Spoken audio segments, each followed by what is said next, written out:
SMTN.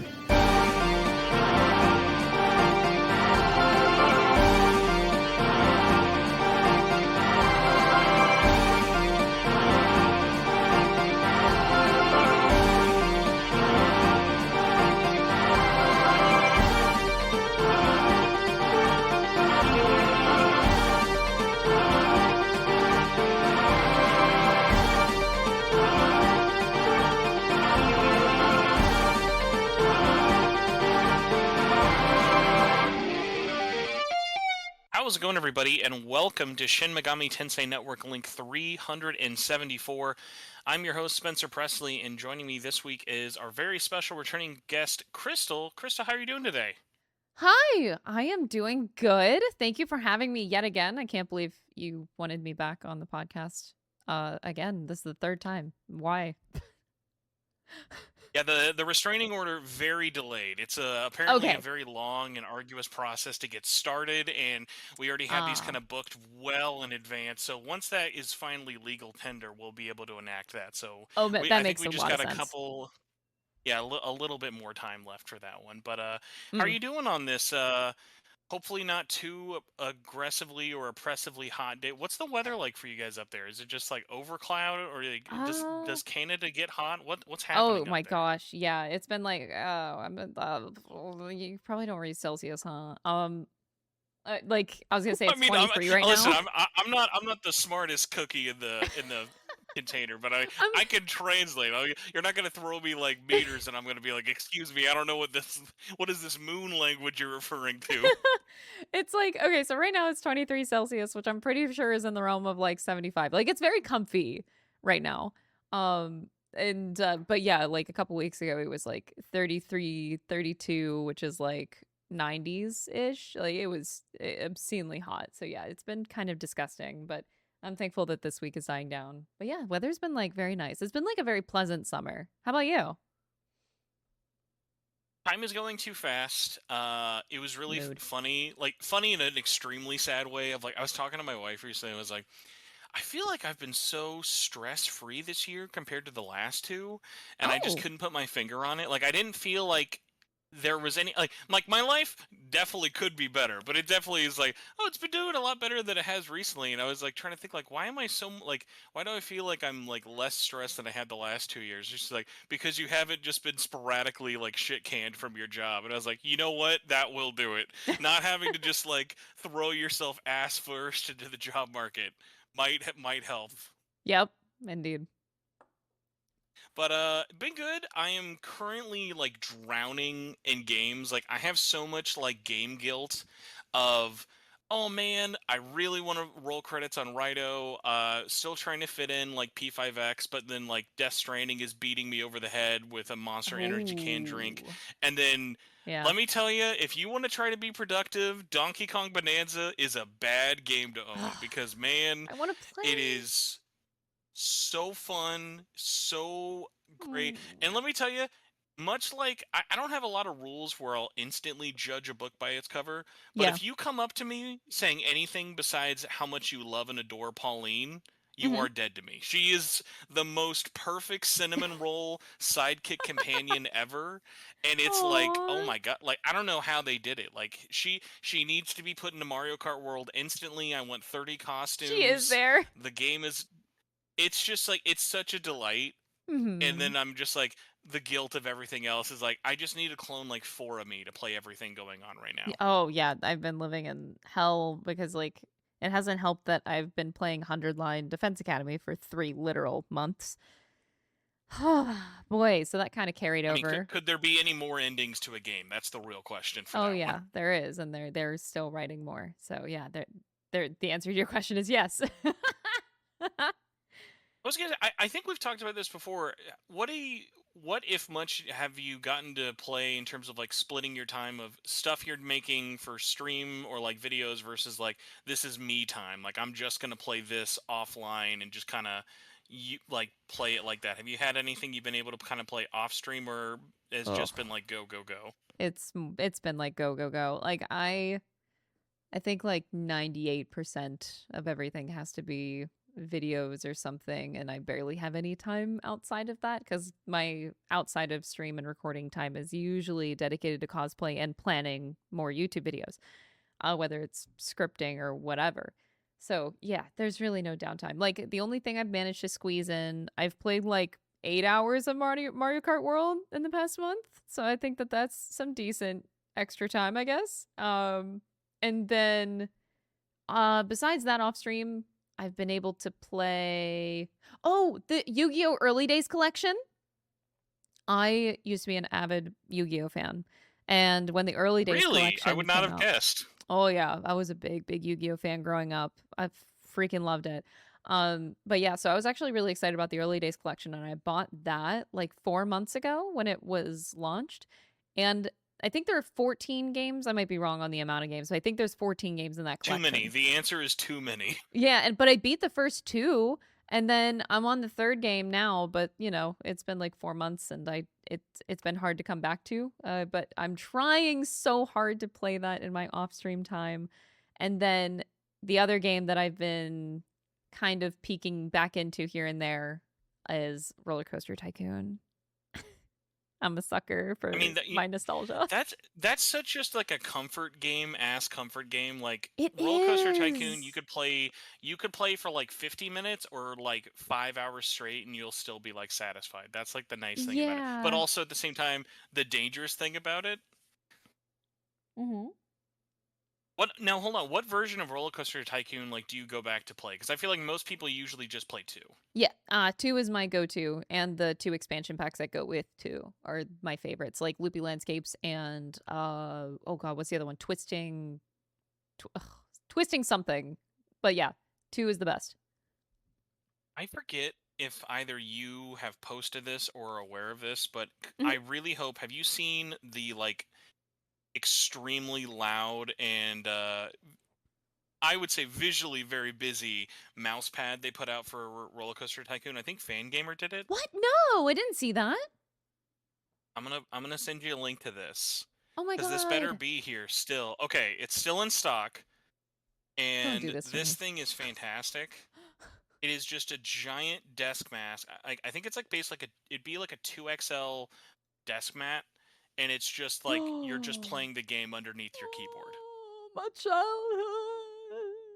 How did you? I'm shocked you didn't know about this. But I mean, to be fair, when people think Fangamer, they don't normally go. They go like, oh, Undertale, Hollow Knight, maybe an Atlas game, Roller Coaster Tycoon. Sign me up.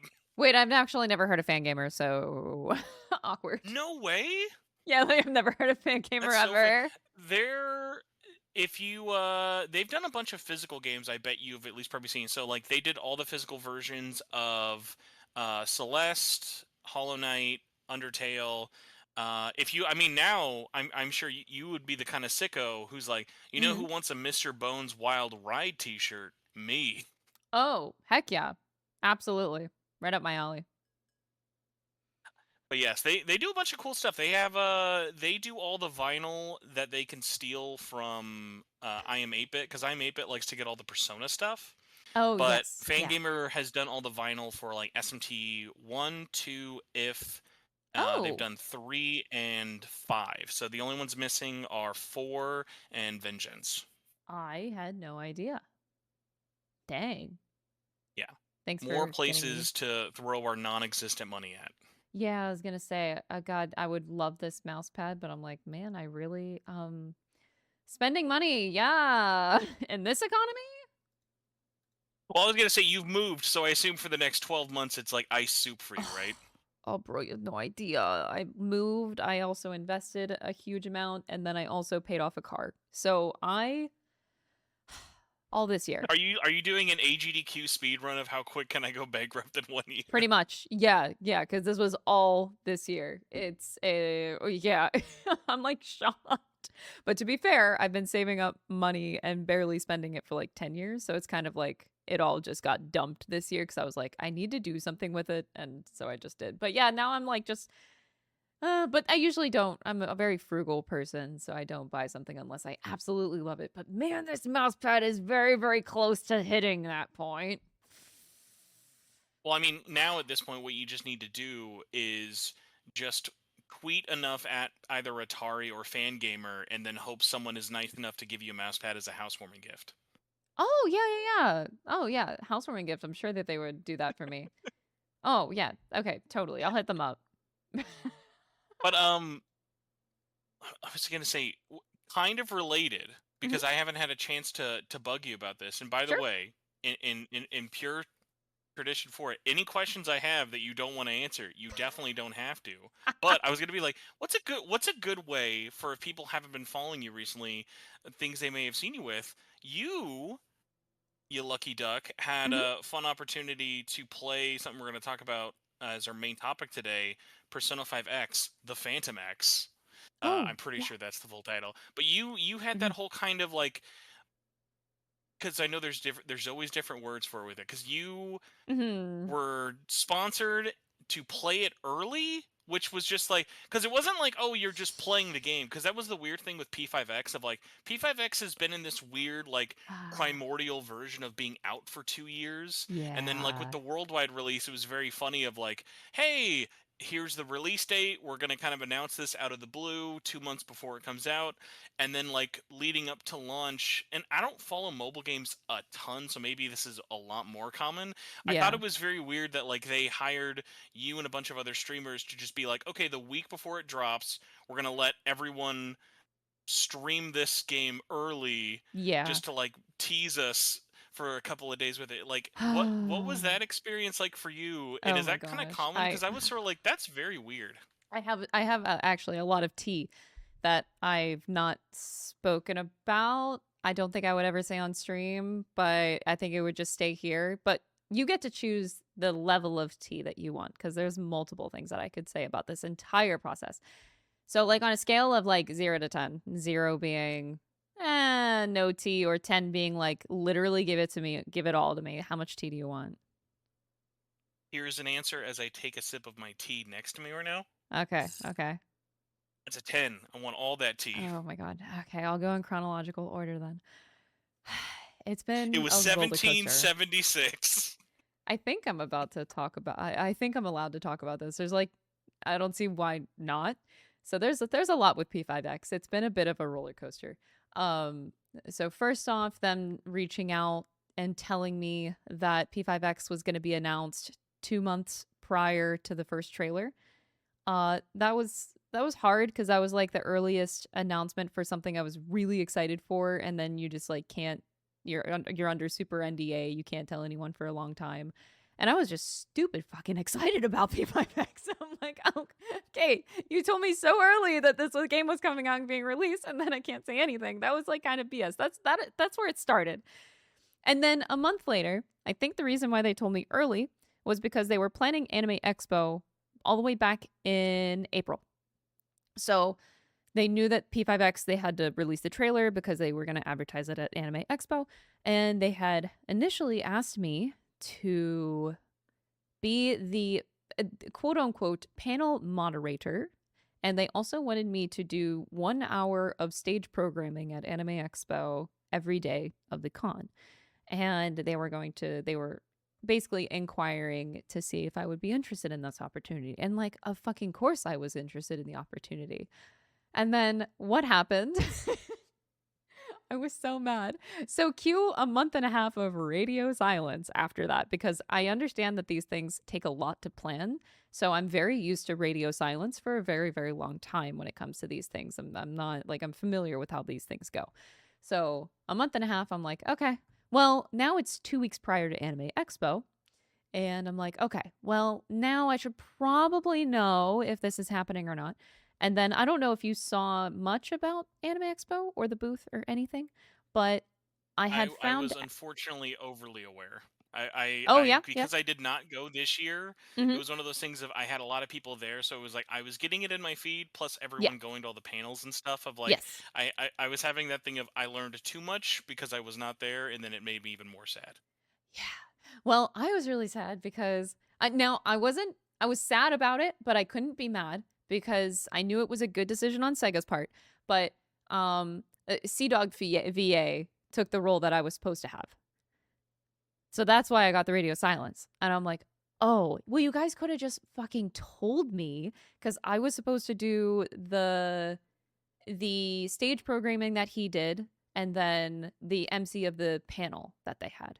So that was my job that they initially reached out to me for. And I guess they also reached out to Connor and they weren't expecting a yes from him, but then Connor did it.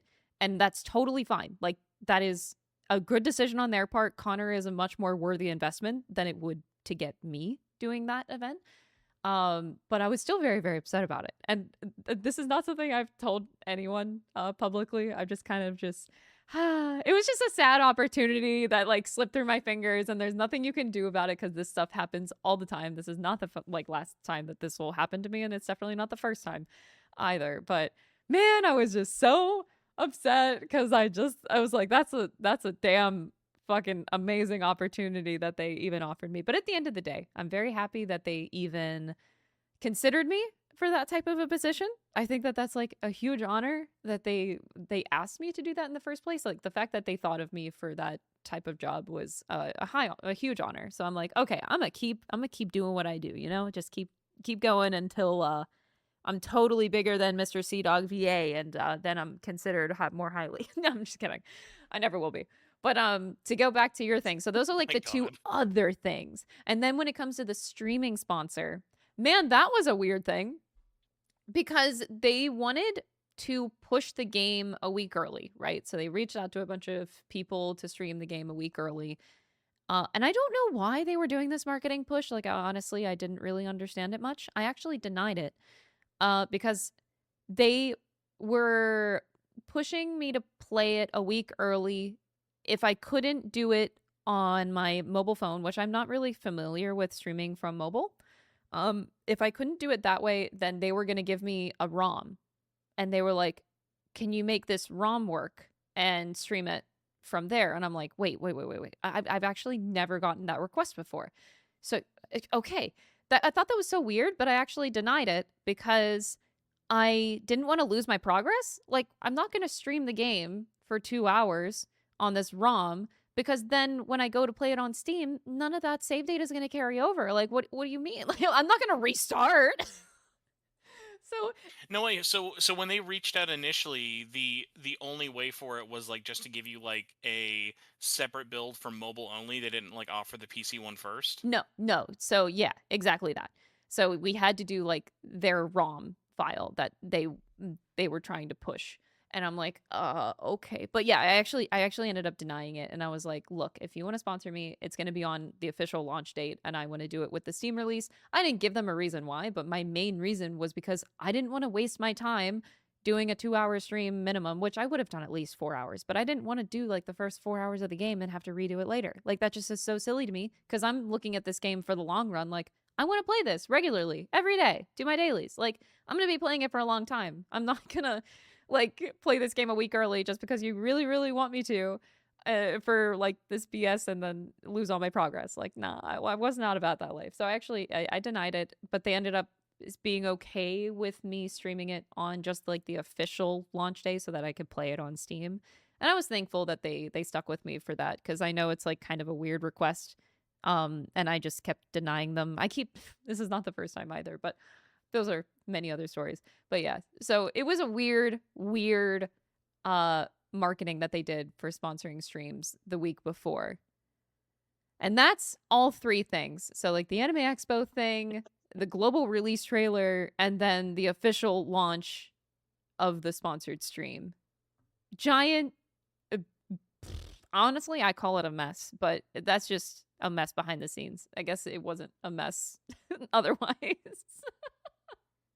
Well, that's kind of funny because I've had a similar feeling of it ahead of time from the outside perspective because when I saw the announcement for the worldwide version and especially how they kind of I would say tailored it, but I think that's giving it too much credit of like including the Western version, this whole thing has been very much like was this a decision made like 3 months ago? Because it just really felt like they were like, all right, guys, we're ready to launch. And they're like, cool, you got the English version, right? And they're like, wait, what do you mean?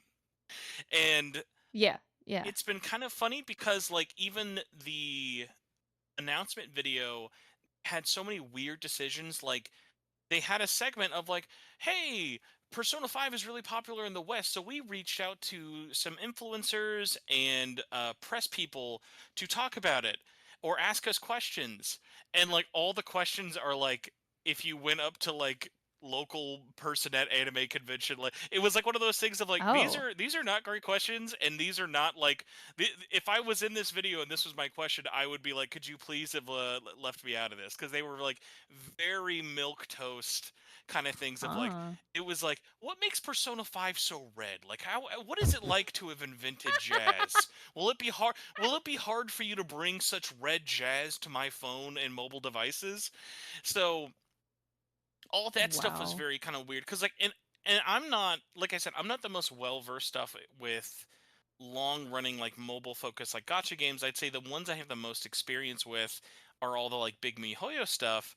But that's obviously not like a fair comparison to other games, because not everyone has $9 gajillion to update all their games with. So it's kind of Uh-huh. one of those funny ones of like watching how it's been treated in terms of announcement, especially with release, and then sort of where they've been the last couple of weeks with public reception, has been Yeah. so interesting, because this general vibe I've had of like, I'm someone who I follow the overall gaming industry very, very closely, especially so with Atlas stuff. And even I have been kind of walking away from this game over the last month of Mm. just being like, I feel like this game is a big focus to someone, and that someone is not Sega Atlas. Like, I Oh, feel yeah. like Yeah, yeah. if someone came up to me and was like, "Did you know that there's like a secret third party company who's been doing all the like behind the scenes marketing and all the other stuff for this game?" And I'd be like, "Yes, that would explain Yeah, and all of I the weird can yeah. decisions." And I can attest to that. Um, that's something that I found really weird is how adamant they were that Atlas is not involved in anything. So any sponsored content, they reiterated to me multiple times that this is Sega sponsoring. There's no Atlas involvement. So that is very clear from all of my communications that I've had with them.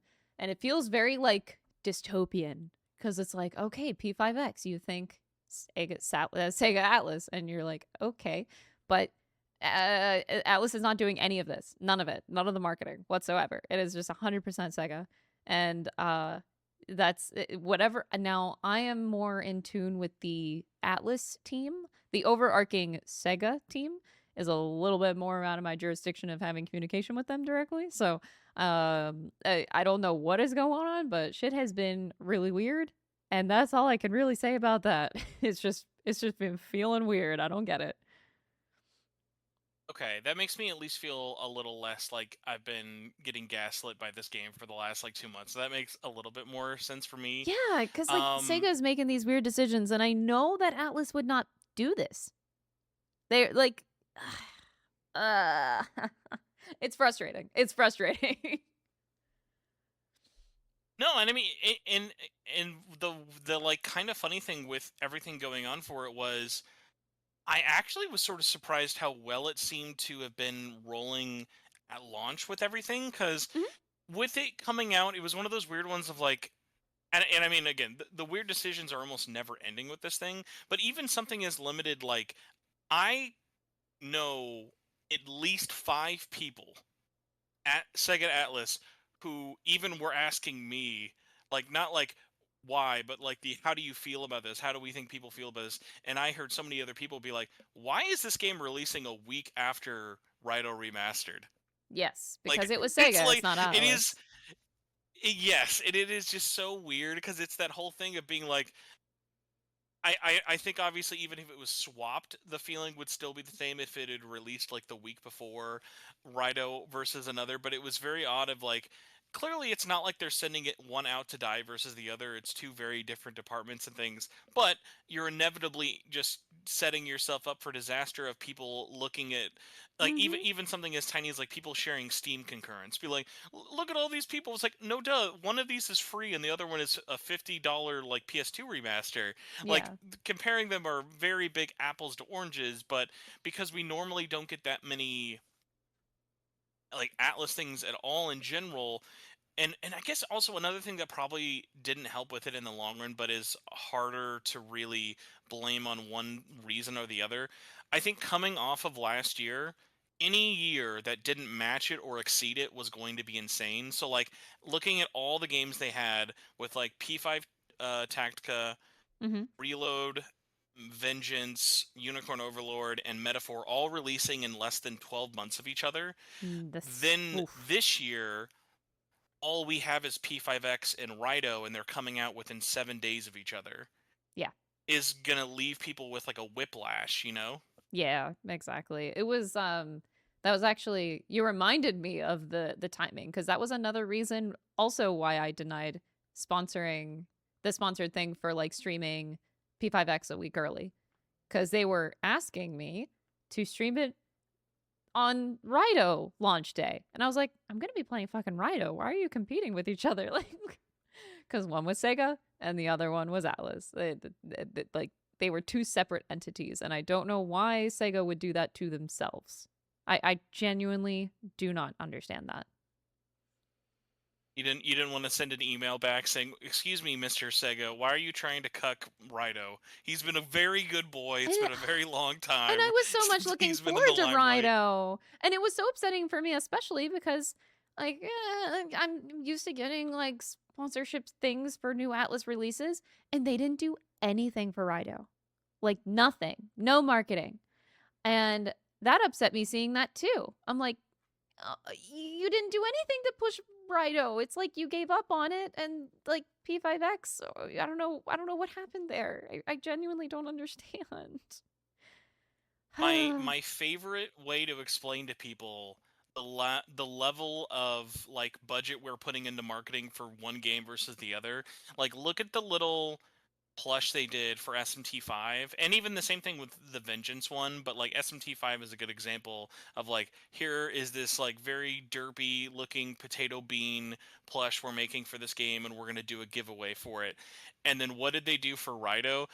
Hey, can you tell Jim to dig up some of those old PS2 Raiho plushies? All right, cool. Hmm. We're gonna give like 3 away on on Twitter. Like we didn't make new ones. We just like found the old ones that Yeah. that plushie wasn't even for that game. That was for that would be like imagine if when you go I'd be like, "Oh, cool. I got a piece of I got the Persona 4 glasses for buying Persona 3. Thanks, Atlas." Oh my gosh. The whole thing was just extremely frustrating to witness, and here I was just hoping they would do something more for Rhino, and then they didn't. Besides like the PR boxes, which were cool, but those are kind of like a given with any like new release, but well, we all knew that this year was going to be a small year regardless, because last year was so many releases that, and they didn't have anything coming into 2025. We knew of 0 games that were coming out this year. So yeah, Raidou came out of left field, and then P5X came out of left field as well. Um, and then from here, it's like, yeah, can't really expect anything else for the rest of this year. And then 2026, I really think that they're just vamping up for 2026 anniversary year. Did you see the lineup I think yesterday for TGS? Actually, no, I didn't. I typically don't pay attention much to TGS because it usually doesn't have like anything. Well, I'm going to make you pay attention for at least 30 seconds. Yeah, So, tell the me, tell me. interesting thing with TGS this year, this is the first year in at least a decade Atlas is skipping. Sega is the only one who will be in attendance. Atlas will not be there. Yeah, that makes sense. They have nothing. Well, what's funny is like we know they have nothing in terms of like nothing has been announced with it, but it was that thing of like I think until we got to that Nintendo Direct with Ryo Remastered, it was that thing of we might get something. Because the weird one is, Mm. and this is a lot more behind the scenes baseball, is the crazy thing with Raidou is that Raidou, at least from a like the earliest knowledge I have of that game being in development from Mhm. the Western perspective, is that almost all the voice acting for that game was done before 2024. Yes. Yeah. Like, and it's been cooking for a while, and it'd be that thing of like, okay, clearly it's not like a main priority in terms of I think ironically, like if you look at something in terms of the production timeline, the budgeting and the marketing of that game, you would kind of think that that's a game that's probably not that big of a priority, Mhm. except ironically, the overall quality of the game, how much work they clearly put into it from the dev team, and then all the interviews Atlas Japan has been doing, as well as like the producers and the directors for the title, like clearly like all seven of them really, really, really are happy that this is coming out and are wanting more of these games. Uh, Very obviously, also that was not matched in terms of sales, but was one of those things that, like, I think internally they would have probably liked for that to be a bigger deal, which just kind of makes it suck even more of like it Mhm. ended up being like the complete 180 of Nocturne HD. Whereas Nocturne HD, we were all hyped, and the Yeah. game kind of was a rushed out emulation, versus this was something that we got less than 3 months after announcement. Everyone who's played it has really, really liked it and just sold like absolute trash. Yeah. I have a question for you. So, Hmm. I think that this is like a pretty obvious, clear pattern that they are pretty much only remastering Raidou because they're bringing him back in some form, in some way, with a next title release. What are your predictions? Do you have any? Because, like, I think about that, and like, the only reason we got Etrian Odyssey when we did was because it was clear that they wanted us to have that before Metaphor. Like there was an actual Oh, purpose for every release that well, they've done in terms of like okay. remaster, because Raidou is such a random one that no one requested, or it was like one of the least requested ones to be remastered. So I think that, like, in my mind, I'm like, okay, they're remastering this probably because they want Atlas fans, like newer Atlas fans, to be like, hey, so look at this Raidou character that you guys may or may not know about, and probably gonna put him in something in the near future. That's my thought process. What do you think? Okay, so I have multiple things for it. I Mm-hmm. will, unless you have any other info, which I will gladly take. For Etrian, really quick, I will say this. Yeah. That specific project only came into development because of how much grunt work Team Etrian got placed on. Yeah. Of either at some point they had a main project in development for Switch that got canned, or they got all so moved on to production support because they basically have now just become the extra helping hands on like SMT, Persona, and even Mm-hmm. stuff like Soul Hackers and Raidou they helped with, to the Yes. point where I think that HD port was just them throwing a bone of, okay, cool, we're gonna let you remaster these games in HD and we'll see how they do. Because like I feel like an Etrian Odyssey game has been constantly cooking in production since Nexus on 3DS, but Mm-hmm. the timing for it makes so little sense that it's like the Final Fantasy IX remake. We all know it's coming, but unless someone says that it's canceled, it's like this is taking too long. You know, like there's Yeah. no reason this should be in development this long. So clearly something has restarted the project one, if not multiple times with that it's Mm-hmm. very, very weird. Yeah. But Yeah. with the Raidou thing is weird because until last year when I knew it was coming, me and everyone else were all in the camp of like, oh well, they'll just do it in order. They'll do DDS, and then maybe if we're lucky, we'll get Raidou, because Raidou has always been the softest seller, even though he's been so popular for the longest time amongst like the niche of it. Yeah. Where I feel like internally, someone at Atlas would have to literally own some hilarious level of blackmail to have greenlit in Raidou 3. I Yeah. would love for that to be the case. I don't think it is, but also we're talking about a company who decides to produce and release Soul Hackers 2 into the world and never explain it. So it's like it's one of those things Yeah. where it's like there is like little rhyme or reason into that company sometimes that it's hard to gauge. I would say, I mean, it's weird because even I think even if we're trying to like make the most normal sense with it, like I think the most apt comparison would be like, let's look at something like Onimusha. Onimusha Warlords came out almost 6 years ago, if not longer, Mm-hmm. back in like I think it was 2018, and it was a remaster of the first game. And Capcom even said clearly testing the waters to see if people are interested. That game sold terribly. Mhm. Wasn't to any fault of it. It was just a bare bones enhanced HD remaster. Didn't really sell great, but we let it stew for a couple years, and they still greenlit and are releasing next year Way of the Sword, which is this huge AAA Resident Evil budget size game. Even though now one remaster came out, they never did 2, 3, or 4, and then only after announcing the new game are they finally doing the sequel. So I think something like that could be possible, because clearly Atlas is doing fine money wise. Like, they make enough money just through Persona 5 residuals Yeah, yeah. that I wouldn't be worried about anything. But it's that thing where, like, I wouldn't feel confident until, like, I know it's happening, just because it's such a weird one of, like, we're now looking at something that's like, Raidou is without a doubt like one of the most, it's now gone 3 for 3 of consistently low selling even by Atlas standards, that, like, getting a third game would be amazing, and I think could have a metaphor moment of, like, breaking out. But Yeah. it's just that thing of, like, the money's just not adding up. But again, I'm talking about a company where they make such obvious decisions sometimes, and then such crazy left turns otherwise. Like, it's so hard to predict unless you know directly. But, like, what about, like, you? Like, how do you feel about it? Man, I don't know. That's what bothers me because I feel like the Rido decision is a long-term one, like I've said before. So I don't know because I'm like, well, you can't just like SMT 5 Vengeance just came out, so it can't just be like SMT 6 starring Rido. Like, you can't just have that already. But that's how I'm feeling about the whole thing is like something that they are doing. Oh my god, you know what? No, I figured it out. They are gonna come out with a SMT demon dating simulator in the next year.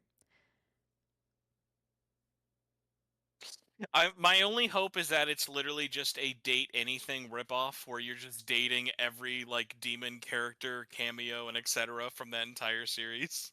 Yep, got it. And that is the reason. So like that's where Rido comes in. I think I would believe it any and or. The funny one is, I almost think Raidou is one of those weird ones where, like, I think if you give a AAA Raidou game a chance, whoever made the decision, we gotta, like, lock them in the basement, do whatever. Unless this person has already been fired, which I would assume they have. But, like, whatever guy was like, no, no, no, guys, you don't get it. We need to call it Soul Hackers 2, even though no one is going to remember Soul Hackers 1. We have to give it a 2. If Raidou comes back, it cannot be called Raidou 3. Like, it Yeah, no, no, needs no. to just be It needs to be Raidou its own thing. colon something. Like, for the love of God, because if you put a 3 in front of that before 2 is even, like, even if 2 gets remastered, it's like no one is gonna look at that and be like, oh, finally the third Raidou game, now I can jump into this series. Yeah, no, they're not gonna do that. I think it would be like its whole own thing. That's what I think. Because I can't imagine rationalizing making the Rido remastered otherwise. It's a have crazy, you insanely weird decision. have you had a chance, by the way? What's your Raidou remastered experience been like? Oh, I loved it. Oh my god. I did finish it. And that is actually why I now want a demon dating simulator game because I think they've gotten so good in the recent years of giving voices to the demons. That has been the greatest highlight of Rido. Like you cannot like I am thoroughly enjoying all of the demon interactions in that game. I'm like, wow, I don't remember like demons having such like I also haven't experienced like all of SMT yet, where that might be more prevalent in other SMT games, right? And I still haven't played Vengeance. I'm behind. I only played original SMT 5. But um yeah, like I'm just I'm dying for more demon content just in general, just straight up demons because the voicing done for Rido was so well done and I enjoyed it a lot. The combat was a lot of fun. I don't know. I just had a good time. I just had a good time, man. Enjoyed it. Ippon Dada is the best. You are not wrong, by the way, because Raidou, unfortunately, like, peaks in some ways that like the series still hasn't really caught up with, and even like to little things of like just that little touch of like getting the letters from your demons when you fuse them is such a funny Yeah. little cute thing. Like Yes. from being able to control them, do combat with them, like individual solo demon combat, talking to them. Ironically, the only place Raidou 1 or 2 almost kind of falls short is like it's the shallowest negotiation probably in the whole series, but that's not what it's trying to do. It doesn't have to match that. It would not, like, nothing would pull you out of an action game faster than, wait, hold on, what response do you think this guy wants to hear? It's like, okay, whatever. You get a bonus stat or you don't. It doesn't matter. Yes. Yeah, yeah, yeah. Of I love all the stuff that they had done with that, and I would like to see more of it. And because like one of my biggest things that I don't ever see enough people really praise, and I like that you give a shout out to it, is like the amount of voice acting in Raidou is so good, not only in terms of like how much there is, but like just the overall performances and stuff for it, that it's like, this is the stuff I always want to see. Because like one Yes. of my biggest complaints I always have with Atlas games is like, I just want more voice acting, like to the point where like there's just never enough. And I think it's because we're just at this point with big RPGs where it's like, I just want it all voice acted. Like, I don't care how much you need me to pay to make that Yeah. happen. It's like when when we've had so many games have these multi to 100+ hour RPGs all be voice acted, side characters, main story, side plot, etc. It makes the ones that don't stick out like a sore thumb. Yes. I think it makes Raidou so unique. And of course, like the other parts of the game, I don't know, maybe weaker than other SMT games that I've played, sure. But actually, I did enjoy the story. And yeah, the voice acting and just your demon interactions I thought were so strong. And I think that's what makes SMT really special and really stand out. So I hope that they keep doing that. I really, really hope so. Because I think that's what gives it that edge over Persona, especially because you don't get that in Persona. They focus on something different. But SMT is there to offer something of a different experience or the original experience, whatever, before Persona spinoff, whatever. But like, yeah, those are my favorite parts of SMT. And I just need way more of that. I hope that they go in that direction. I really, really hope so. Yeah, because even with how much they did to modernize or add like quality of life stuff with Raidou 1, I think it's so obvious all the things like a real true sequel, like a modern day sequel to Raidou, could just like absolutely blow people away. Like I even think about little tiny things that like it shouldn't be that impressive, but like the amount of times like I love every little time they do that little cutout, not only of the characters talking, but like when Hmm. the demons pop up. Like I think that's such a fun little replacement, which is funny because like back in the old days they did that because it just would have been too expensive to just show 2D art for all of them. So let's just Yeah. put the model up there. But it's like still has such charm that like it doesn't feel like a cheap tactic of just, oh, let's put this up there. Yeah, exactly. Ah. Which now that I'm saying this, man, you would hate the original Raidou because now imagine everything you did in that game except both Japanese and English versions had zero voice acting. Yeah, it does enhance the experience a lot. I would have still enjoyed the original Raidou experience. I know I would have, but it definitely, I think the remaster did. Well, I don't have anything to reference by, but I'm pretty sure it did a lot of stuff much better than the original. Yeah, to the point where I do not envy if they are making a remaster of 2, that like 2 will just seem a lot less impressive because so much of the stuff that is good in Raidou Remastered is just lifted directly from 2. Like, it will just seem Mm. like more of the same. It will not feel as drastic at all. Oh, interesting. Yeah, because I know SMT 1 and 2 are next on my list along with Strange Journey. I think those are the only spin offs I haven't played. Well, the main ones, I should say. So before we just kind of turn this directly into the Raidou spoiler cast, I guess we can kind of go back to P5X Yeah, of P5X. that Woo! we're out of our tea break. We've made it out of All the Raidou right. dungeon. Uh, how?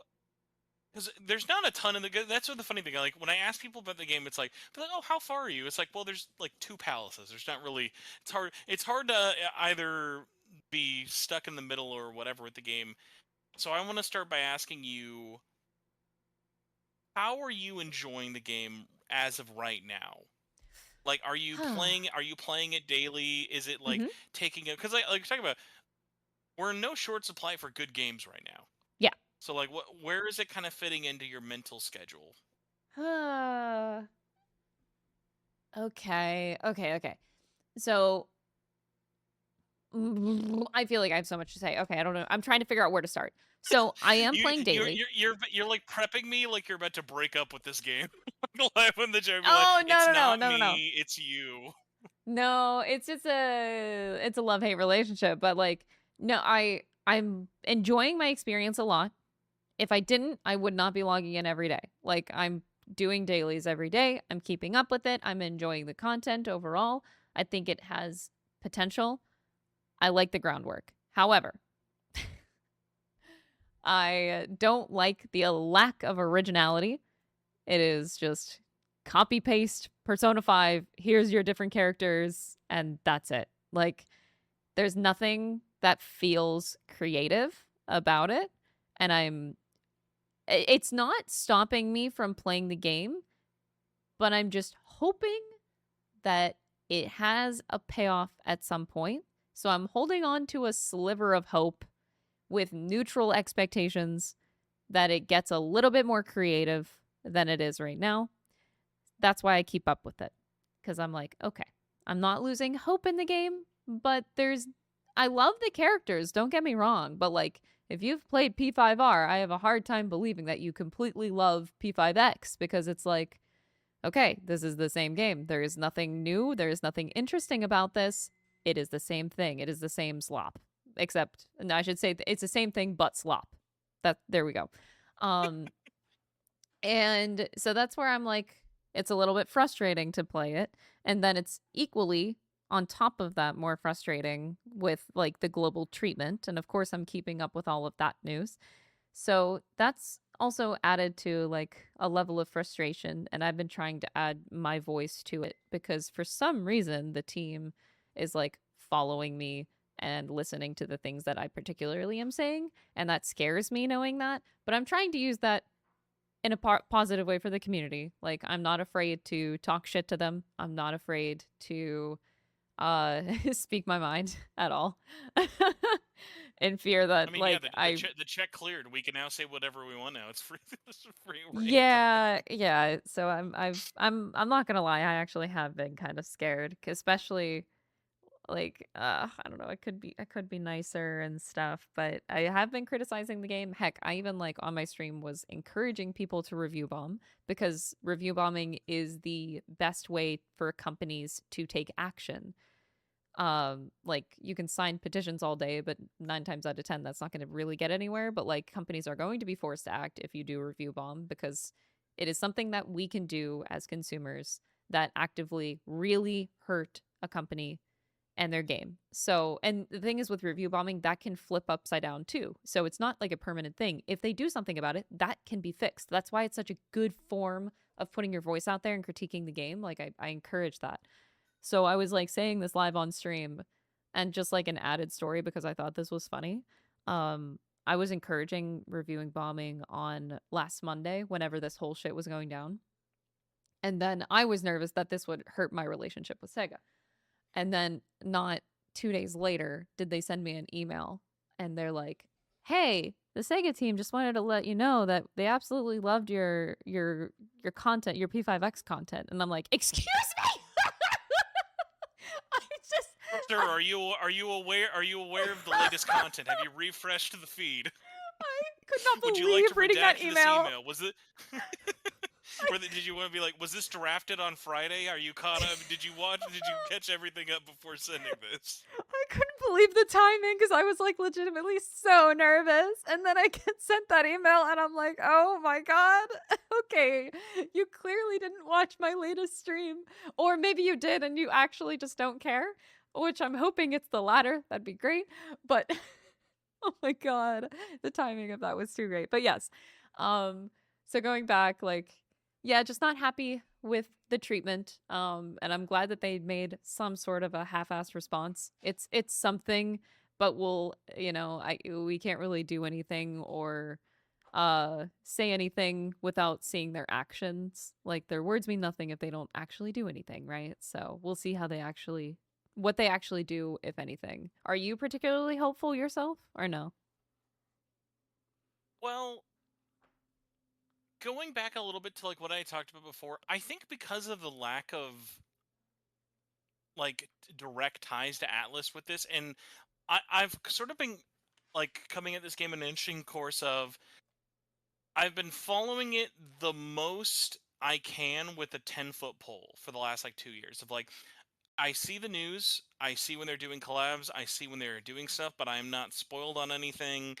I will like you and I already talked about like we're not going to be getting into like, oh well, let's compare this to version 2.3 that came out this time last Yeah. year in Right, China. right. Like I'm not going through the game that much with a fine-tune comb of like discussing the game, comparing the game, and even covering the game.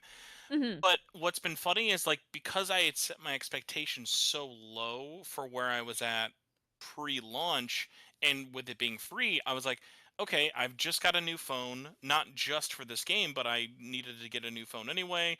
So I was like, cool, I will check it out. I will be able to compare it, see what's going on, and see what I want to do in terms of covering it. I was like, maybe, like, who knows? Maybe this game will turn me into the biggest whale of all whales. Maybe I'll just be playing this game and, like, because I'm the kind of person when it comes to mobile games, like, I've spent money before, but it was very much of that thing of I will spend money on mobile games when it's a thing of, like, oh, I think that this deserves this or I think this needs that.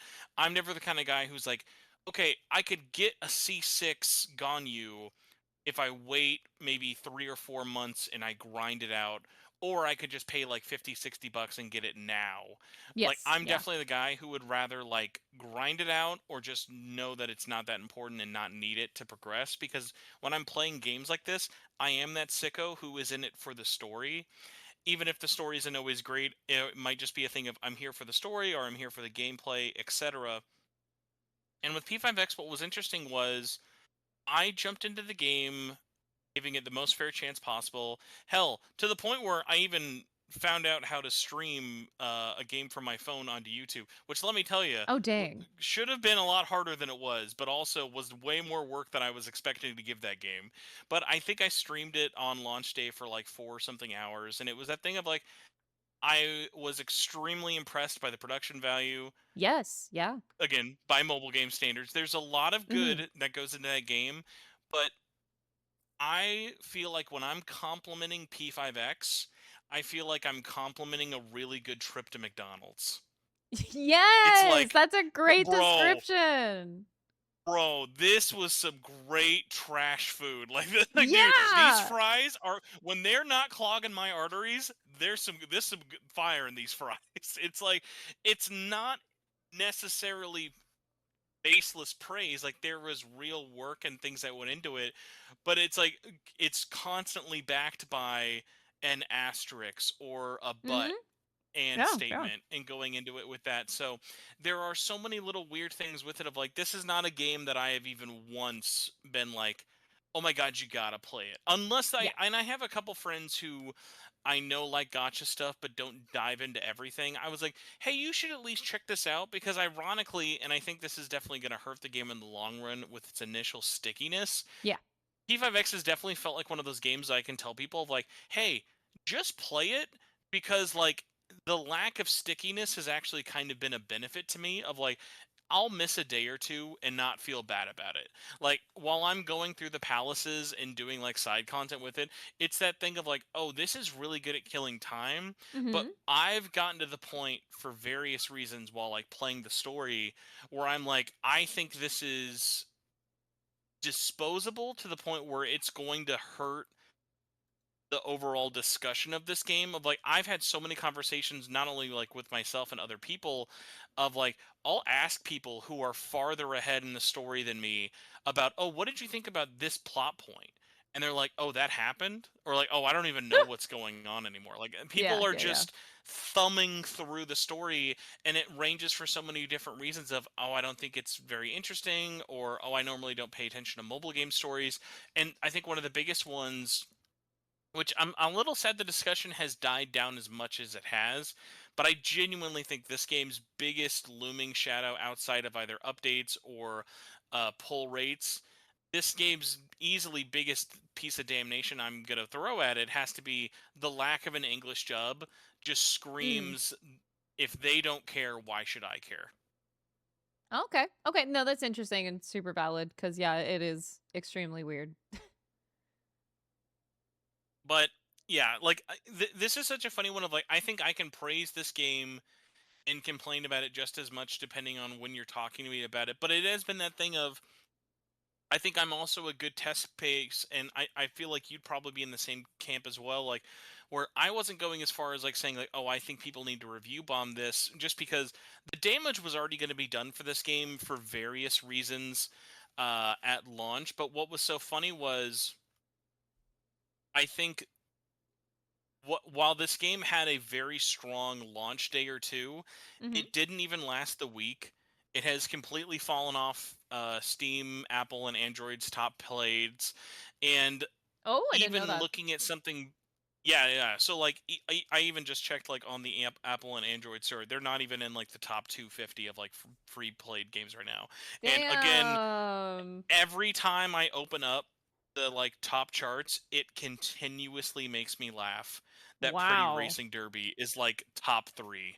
That fucking horse game, dude. I'm like, you know what we really need to do? Forget boycotting P5X. People need to just like start tagging P5X in all their like pretty race horse derby pictures and streams. I'm just like, the way people have glommed onto these anime horse girls is something that truly needs to be studied. Oh my goodness.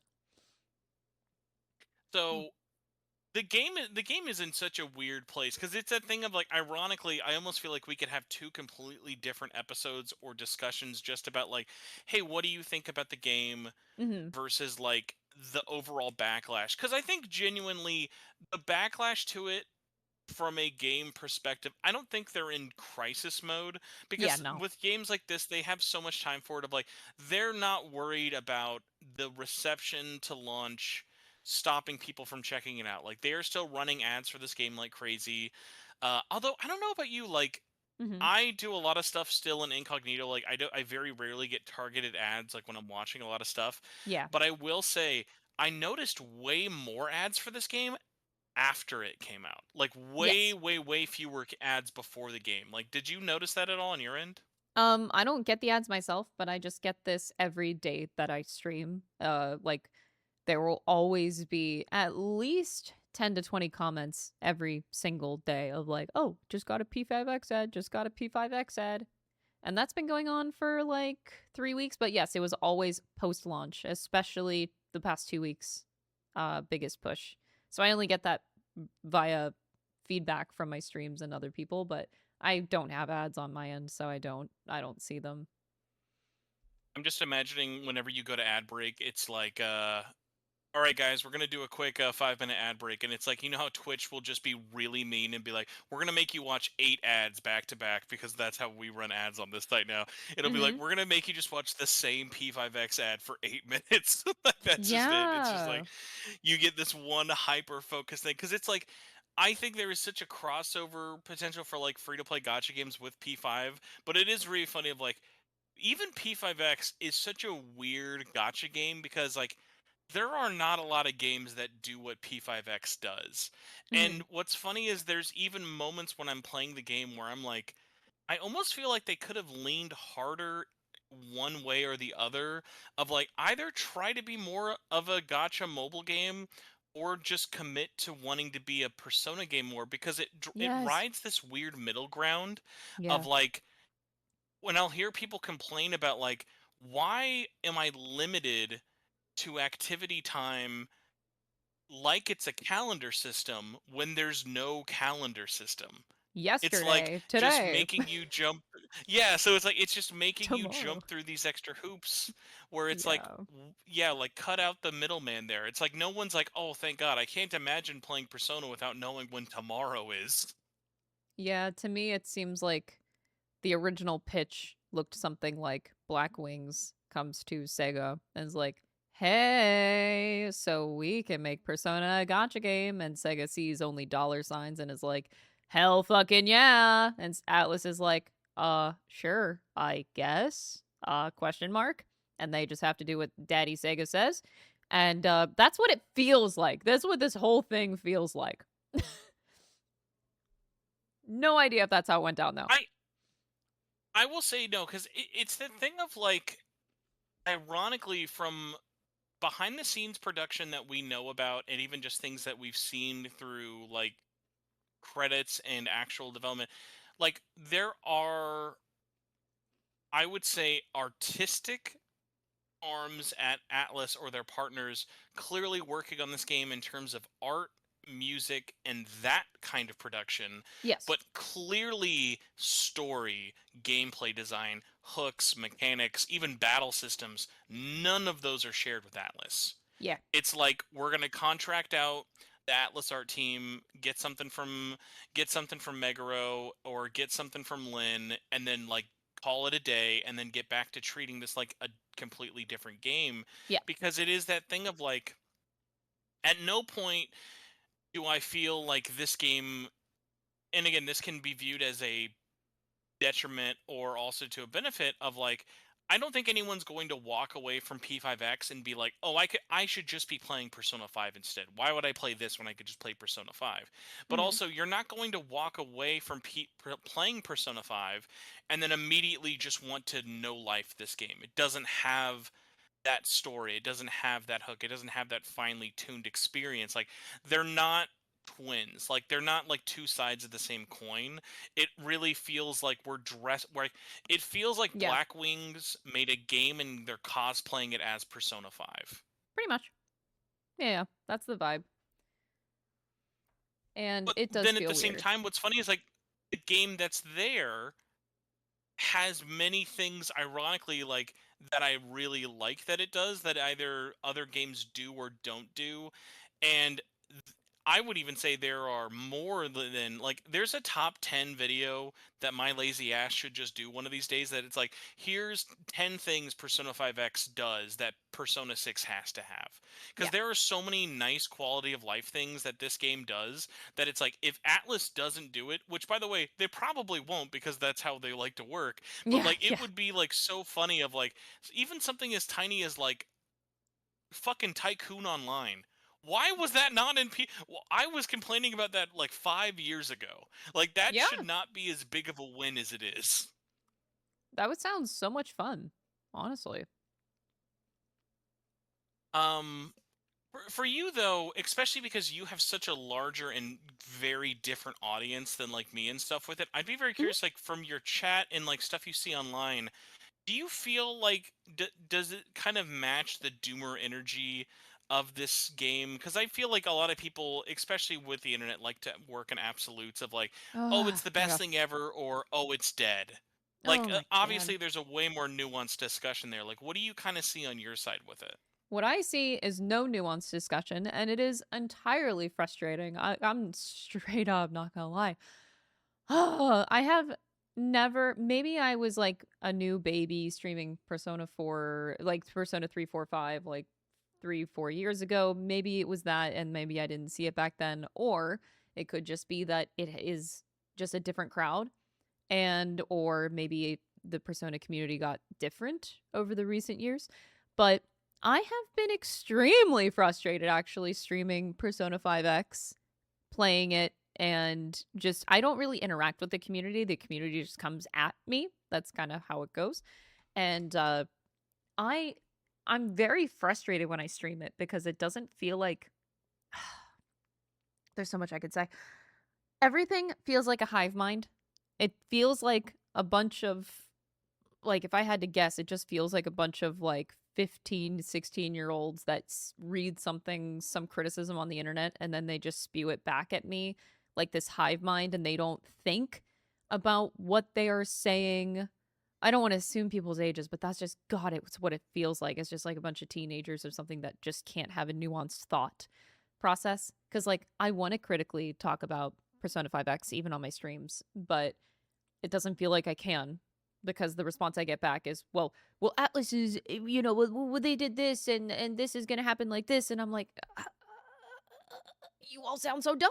Like, and it's also like the same two arguments that I get when I'm like, why is everyone spewing the same thing? Now, again, I don't know if this is a new thing or if this has just always been there and I'm only just now noticing it. It might be a bit of both, honestly, because I don't know what the age range is, if it's the same for like mobile gotcha P5X versus like P5R and the rest of Persona. I feel like it's typically the same age range of target audience, I think, at least. But it is Yeah, just no, I agree with you there. it just feels like a P5X feels like a younger, way more frustrating audience. Um, that just doesn't have any good nuanced thought to it, and I have just been extremely frustrated. Like my streams, it's hard to enjoy streaming P5X currently. I don't think I enjoyed like any stream besides the first one. The first one was super fun, and then ever since then, it's just been kind of a frustrating game to stream, and I have not looked at the community in a good note. And I don't like saying that, but it just hasn't been kind of fun. So my experience has not been very fun. I've been wanting to discuss it, but it doesn't feel like it's something that can be discussed because there's really no critical thinking on the whole thing whatsoever. Because it's like you said, there's positives and negatives to it. There are some things that P5X is doing good. There are some things that P5X is doing bad. It's not all doom and gloom, but I think that's also the state of the internet nowadays. Now, like, it doesn't feel like there's a middle ground anywhere. People work in absolutes, people work in extremes. It is so hard to find people that are in the middle. And it's been very frustrating even to like just scroll on Twitter and see that stuff. It's like, ugh. It's not doomsday. Like Persona 5X is not dying. And I can guarantee you it's not going to get end of service either. Like they are doing fine. They have a fuck ton of cash. Like they can also still reverse this. Like they are not, this isn't an irreversible situation with like the reception that's currently there. It's not doom and gloom. There's hope for it. That's why I want to be a good voice in the community, is because I know that I can talk to them. We can give them the positive feedback. We not positive feedback. I don't know why I'm saying it that, but like we can give them the constructive criticism of the game, and they can either take it or leave it. But you know, you have to start there and not just go into the doom and gloom of everything. So internet is currently frustrating in general, but I've been really frustrated. I'm just trying to breathe, man. No, and I really appreciate getting that perspective with it. And you bring up a good point that I was thinking about. Why is there such a different kind of audience with it? Because the funny thing is, like, if you take things at face value, which of course things like Twitter or even YouTube like to do, of just, oh, Atlas fandom, or even more specifically like OP5 fans, and I'm like, no, I think a really big thing that people might miss in the discussion is like, we are now opening the floodgates for the very first time, sorry DX2, of welcoming a free to play game Mhm. at start, and it's just attracting millions of new people, whether they've heard of it, know him as the dude from Smash Brothers, etc. And it's that thing of like, now you're getting all of these opinions. Most free to play mobile games, their largest audience are younger people as well.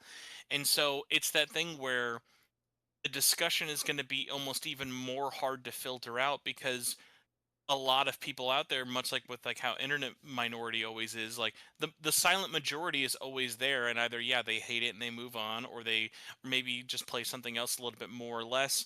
It's that thing of, it's the people out there who are like, I have $0 invested in this, and I'm going to make a 13-page long Wattpad dissertation about why this game is breaking at least 4 of the Geneva Conventions against me. Yeah. So it it is such one of those weird things of, and again, I almost feel bad for it if I then have to remind myself it's a multi-million-dollar game corporation on both ends who own it. I'm sure they'll both be fine. Of, I am curious to see how the game goes over the next couple of weeks in their attempt at, will they try to make meaningful changes? How different will this look from the overseas version versus the Chinese version? And even other little things that you don't hear people talk about as much, of like, hey, they marketed this back in June as the worldwide release finally. There are still Mhm. many countries around the world who don't have access to this game. Right. without actual meaningful updates on when or if they're ever going to get it and why. So Mhm. like there's still a lot of work that has to be done, and the tricky part is the biggest force that's going to cause this game to either sink, swim, improve, get worse, or whatever is going to be how much money is put into it. And one of the factors that I don't ever get see talked about as much that I'm really curious about is obviously the overwhelming discussion online with this game has been overwhelmingly negative about how things are being handled. But Yeah. even jumping back into launch week, I think I know one person, like offhandedly through our Discord, who has sunk at least more than $10 into this game. Mhm. Like, I don't know what it is about this game, either if people are just like ashamed at putting money into it, where unlike other mobile games, I hear nobody talk about buying anything. And that's the actual concerning part with it of like this has clearly been a good moneymaker overseas. I know with the Mhm. Korean version, there's a lot of like numbers even into it. The Chinese one's a lot harder to monitor, but like the Korean version, especially, has been very profitable for them. And I'm wondering, what, what will that kind of take? Because I think the chance of P5X dying is very low. I think the Yeah. most realistic death that this game has in its future is I could totally see this game dying in the West before it ever even gets caught up to global updates.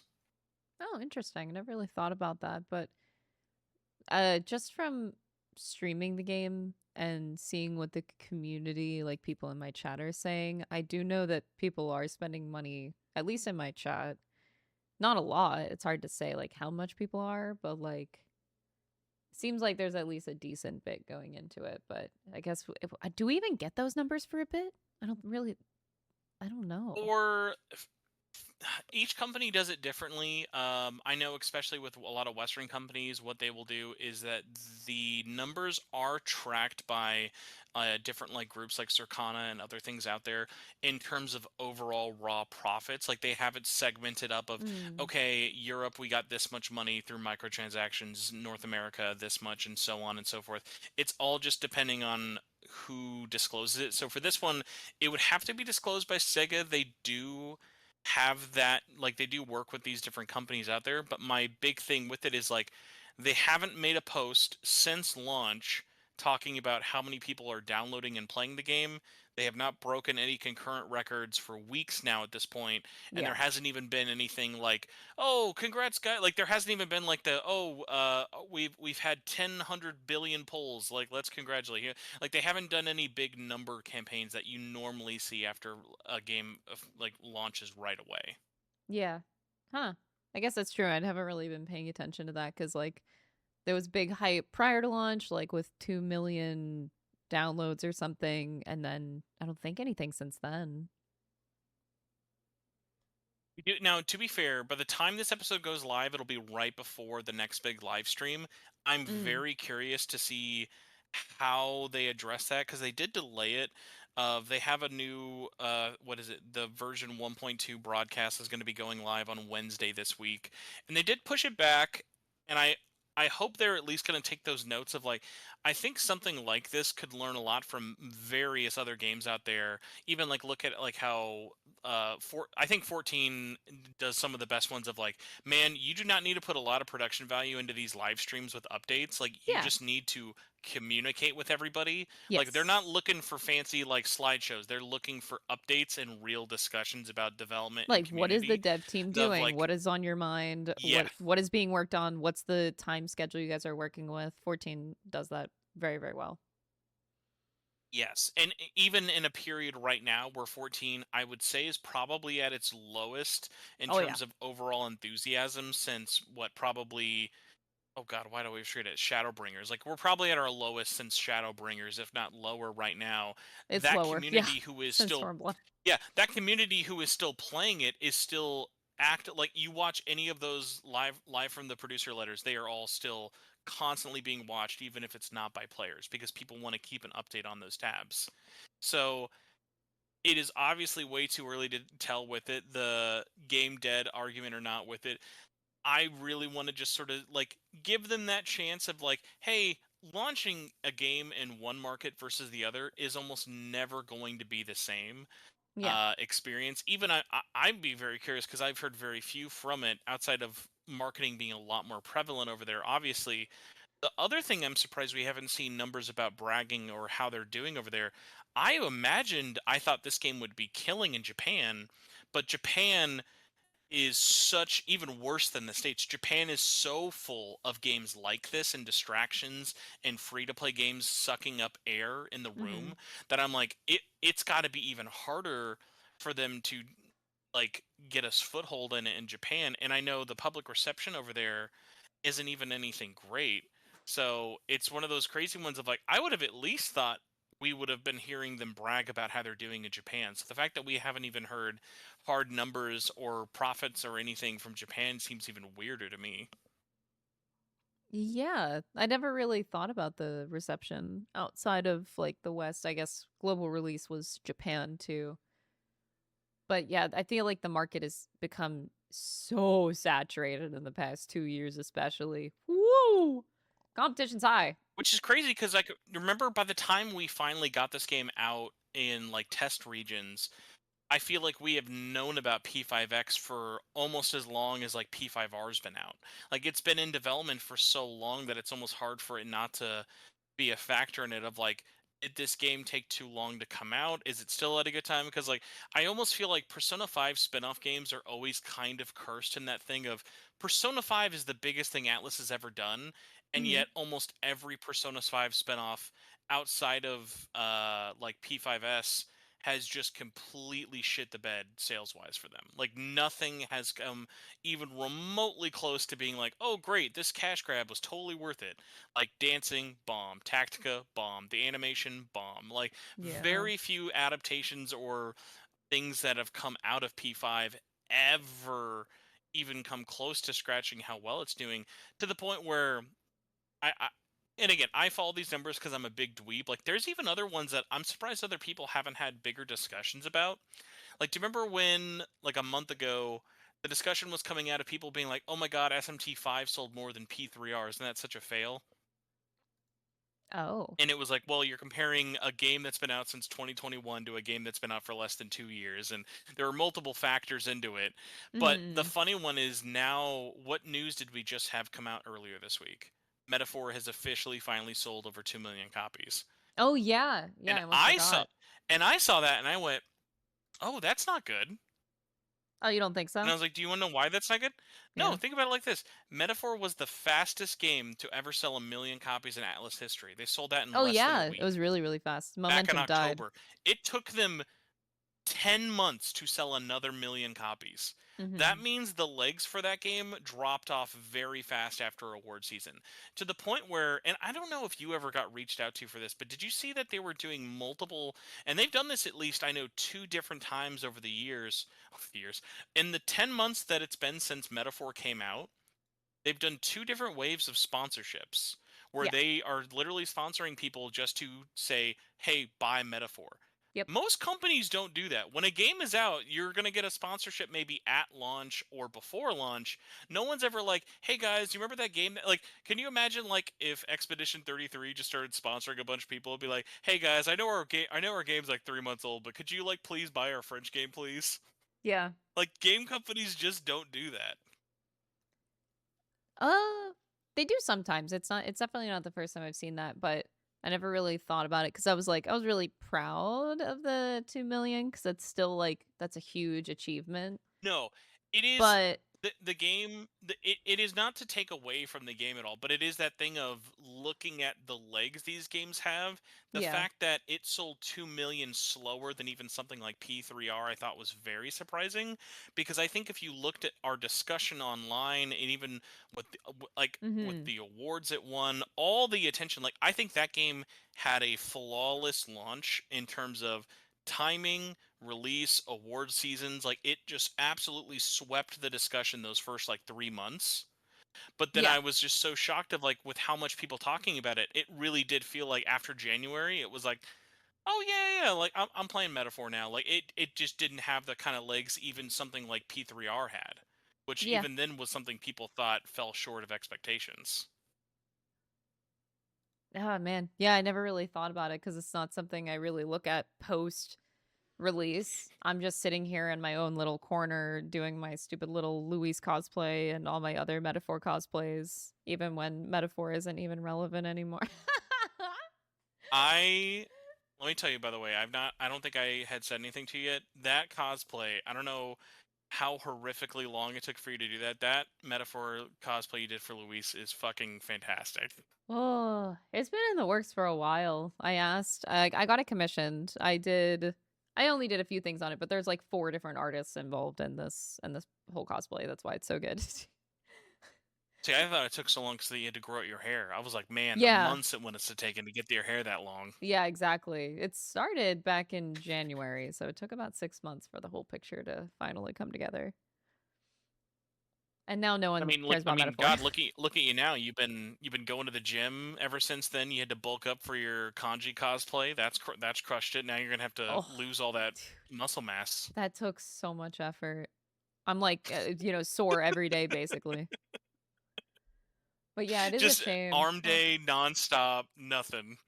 I Nothing want you to else. know when I saw your dancing video for kanji, I like thought you were gaslighting me, like not you specifically, but because I just saw the video and I didn't have a picture of kanji next to me for reference.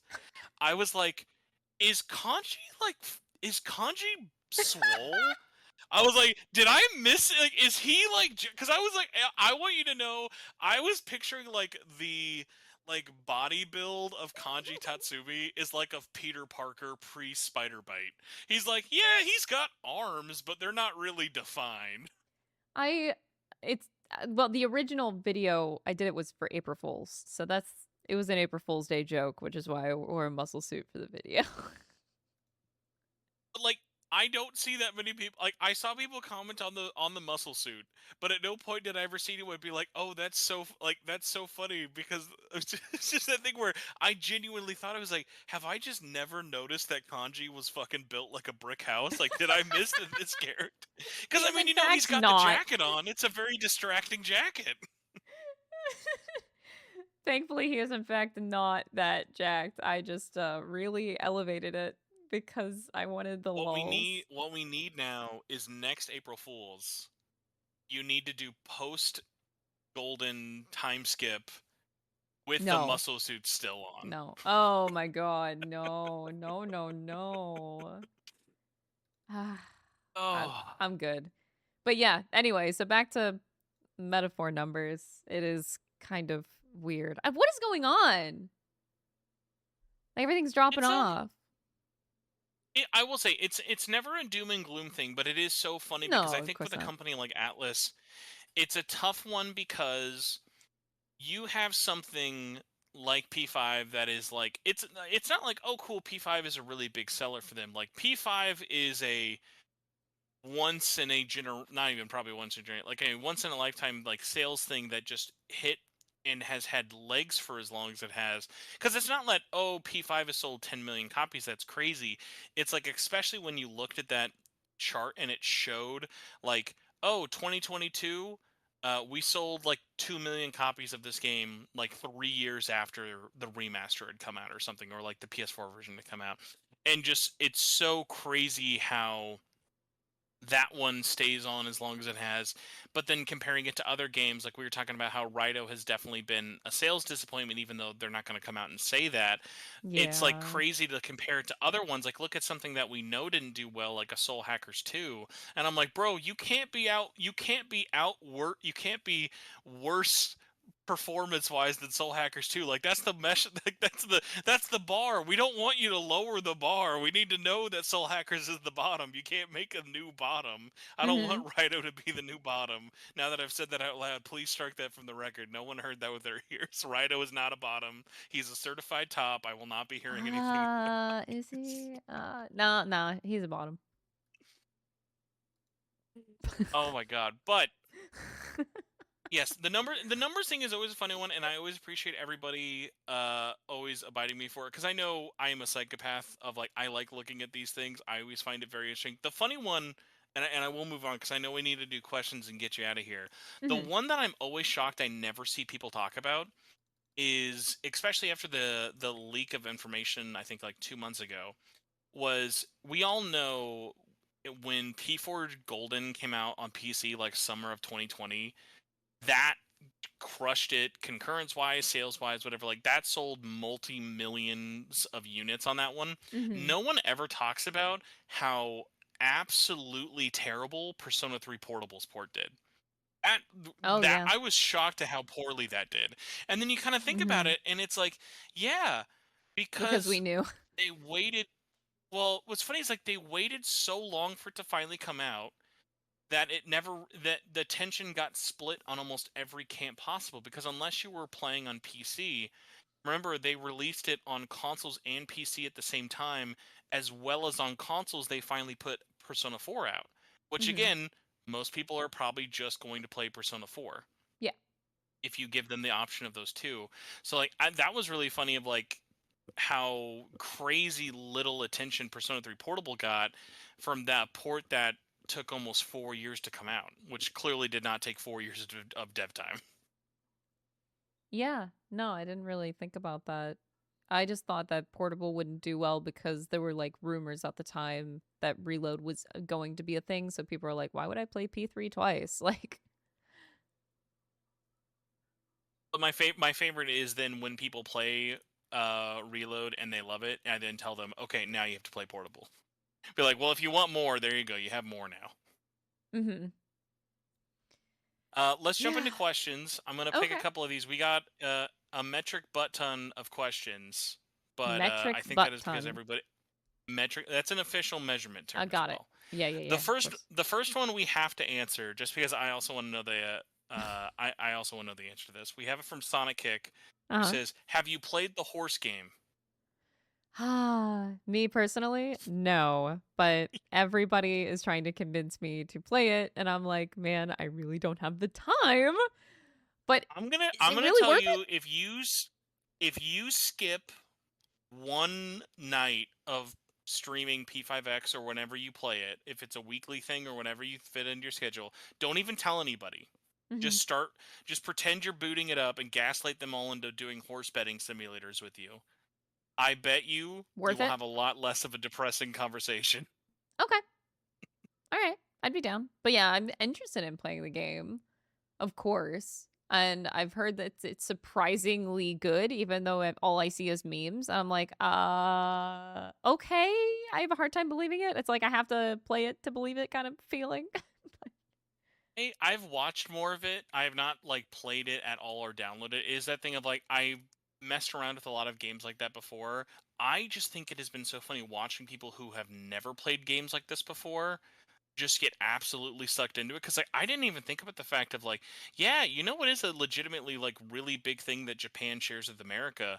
Like we have a lot of degenerates into horse betting, and people Yeah. love watching horse races. Like there is just Hmm. something about watching the ponies that just drives people crazy. Yep. It's true. For some reason.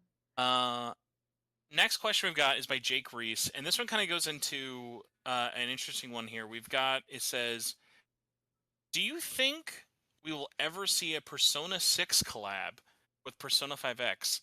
Which, on surface, you might look at and be like, oh, that's a silly question. But then you think about it, Persona Yeah, 5X has the eventually. balls to make its first collab be with Persona 5. Yeah. So nothing is off the table. No, no. I wouldn't say it's even completely off the table. Uh Depends on how long P5X is running. I don't even know where it's at in like the Chinese servers. I don't know how much is left. But if it drags on long enough, then absolutely you know it's gonna happen. Like without a doubt. I would say, I think if the game was one of those things where like if it has a second wind of positivity, that would be like a cool one. I don't think like, because like it's that weird one of like, I think obviously in the next 2 years we know what Persona 6 looks like if it's not out already, but it's that weird one of like, I feel like mobile games and especially Atlas games just pick the weirdest collabs of like either it never makes any sense or it's something that feels super dated or weird. Especially like, did you ever see any of the collabs that DX2 did? No. like they had Bayonetta, Berserk, but then also Madoka Magica. I want to even say like Seven Deadly Sins or like other weird ones. Like What they the had heck? anime, manga, like they were all over the place in terms of the collabs that they did. Like they had Ava, I'm pretty sure, and then like they've been sort of like reserved with almost sticking exclusively to Atlas stuff so far, or not even Atlas stuff, but Sega related things. Like, did you see the leak over the weekend of what the next collab is probably going to be?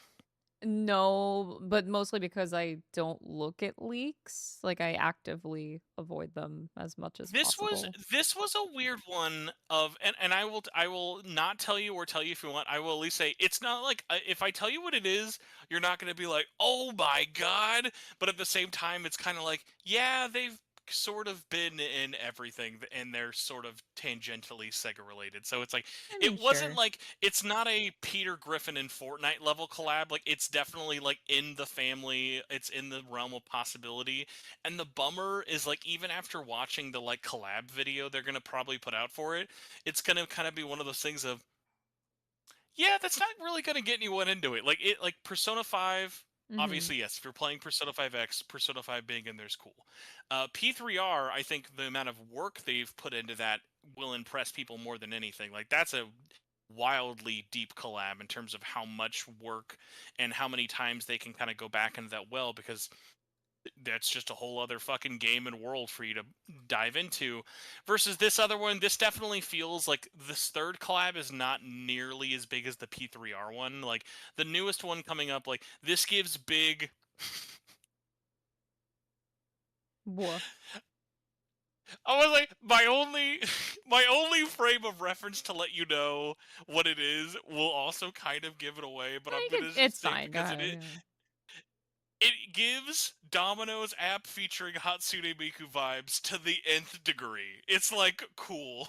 That's about it. Like Oh. if you're the kind of person who saw the Domino's pizza ad and went, "Damn, I got to get me some Domino's," that's the kind of person who's going to look at that next collab and be like, Yeah. "Damn, bro, I got to get in this game." Mhm. Yeah, not surprising in the slightest. Miku gotta be everywhere. You know how it is.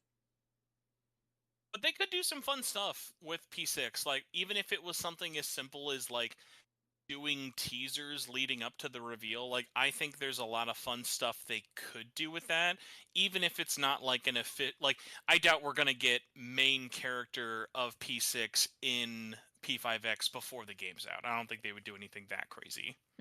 I mean, honestly, on that note, I think my biggest thing that I want is for because Atlas can't announce something quietly, like it's always leaked or rumored or something Thanks, always happens interns. beforehand. Like, man, I just want to be genuinely surprised by something. Like, I really want that. I want to be genuinely surprised about P6 and not have that announcement be fucked up. I That's like my greatest request. Really it is. I just wanted to come as a surprise like, "Oh, we're watching the Game Awards this year and we're like hoping it's there, but somebody didn't accidentally leak it." Or actually like someone didn't accidentally like put it up or like on social media early or someone didn't leak the information or I just want it to be a surprise, you know? Is that so much to ask these days? I feel like it's a hard ask from Atlas, but man. Not, it's not too much to add. But the other thing as well is like, yeah, if they can somehow announce that game without it leaking, which at this point I actually will just say is impossible, I think Mhm. that will be commendable because yeah, they've had so many surprises ruined for them that like I just don't It want it to kills happen at me. this point. Yeah. Like it actually kills I my soul. I'm so tired of it. Anyway. No, you're good. Another question we had. This one's by Jeppo.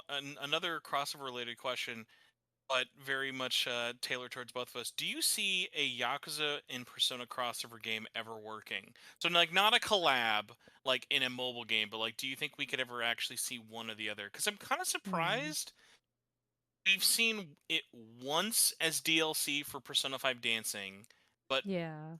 to my knowledge, RGG has never done anything officially with anything Atlas. Yeah, just the costumes and the dancing games is it. from my knowledge that they've done. I don't see them doing more, if I'm being honest. I would be genuinely surprised if they ever did, but I don't think it's something that would ever actually happen outside of those skins. No. I was like, I'll give you this. This is the most gimme I think you could possibly ever get. I don't know if it'll be in Judgment 3 or Yakuza 9 or Project Century. We will live in a world where the first RGG Atlas crossover is going to be they're just going to fully dump the versus mode of Persona 4 Arena Ultimax into the game as one of the mini games. Like that'll be it. Like that's the best it'll be. That'll be Yeah. amazing, but like that'll be all they'll do. Yep. It's nothing grandiose. Again, would be totally surprised if they did, but cannot see it ever happening. Crisis Rat has a good question for us. This one says, as Atlas fans, will you two continue to play this game even if it gets a little bit stale? I haven't been watching Krista personally, but have glimpsed a bit at your live streams. And I think that was another interesting one I wanted to talk with you about because, like, I think for me, Mhm. this is a game I don't see myself uninstalling unless it just dies one day. Because it's that thing Mhm. of, like, I will at least like the combat is there. Like I know we didn't get to as many of the positives really as it yet with it, but it's like when I am playing the game in terms of just like I'm doing a battle, I'm Mhm. doing a mini game, I'm doing whatever. I'm not offended by it. I don't feel like I'm wasting my time. Like I'm having fun when the game is hitting to the point where it's definitely the game I check on the most next to like Pokemon Pocket. Yeah. Like I am going to keep doing my dailies and I will stream the game on whenever there's actually like new content with every season. That's my approach to it is just streaming new story content and just leaving it at that. So probably like one stream per month kind of thing to keep up with it and then do everything else off stream. Um but yeah, that's pretty much the extent of what I'm going to do, but I don't see myself like stopping just like you. I don't think I'm going to stop playing it unless it actually like dies because at the end of the day I'm having like a decently good time with it and I have no reason to really stop, especially when it's not insanely time consuming. Yeah, and and I think with it as well is while I say that I am in no hurry to like get rid of the game or stop playing it, I wanted to actually put a little bit of disappointment out there, and I guess this is me being disappointed in myself. Outside of me streaming it that first day, and I had a lot of fun streaming it, I wish the game made me want to cover it more. Yeah. Like Yeah, no, I agree with you I have 100%. had way more things I've wanted to talk about and discussion do with Raidou way more than P5X. And again, I think it goes back to that fast food thing Mhm. of like unless yeah there's big news or there's big things really happening with it, me just playing the game or even me like I'm not one of those accounts who like let's talk about every leak rumor and whatever. Like I'm not the kind of person who wants to consume that, let alone make a video about that. I just find that extremely boring. Like like talking with you today has been the sort of stuff like I've been looking forward to doing the most with it, which No. unfortunately of course is that thing of like you see I don't even know if there's a long form P5X discussion that I've even seen posted out there with it. There have been barely any reviews or anything else like that. So that's been one of those things of I'm bummed that that's not there, but also as I'm very aware will happen when I post this podcast, I also know that's not the kind of thing people are looking for. Like this is not going to be like a multi-thousand listen to episode. Like it'll be a thing that people will hopefully enjoy our discussion, but I also know it's that thing where like people are not actively seeking this out like they would be with other games. Ah, man. I'm just Hey, sad speaking now. of pot, I know. Well, speaking of the next question we have, I really liked this question. It is also a bit of a bummer, but goes into it, and I think you'd be a perfect person to answer this one. Mhm. This is by Mario PK. Oh, sorry, Mario Pikmin Zelda. He says, I haven't seen too many non sponsored reviews of this game. It feels like just about every content creator who deals with Atlas content was basically sponsored to talk about this game, and as a result has had a very glowing review. I'd like to have a more natural take Oh. or hear from people. Oh. Oh Yeah. my god. Oh my god. Oh my god. let me lay down the law here, okay? Just this angers me so much because I don't understand the logic. I kind of understand it, but I also don't at the same time. I hate the assumption that just because somebody is sponsored that that they have to say only good things about it, and if they say a good thing, it's because they're being paid to say it's only good things. That is not true for most sponsorships. I have never been forced to say only good things. No, and no contract that I have ever signed for any Atlas sponsored content did they prohibit me from saying anything negative about the game. I have always, and every other creator is, every creator is going to be a little bit different, but contractually, when you're paid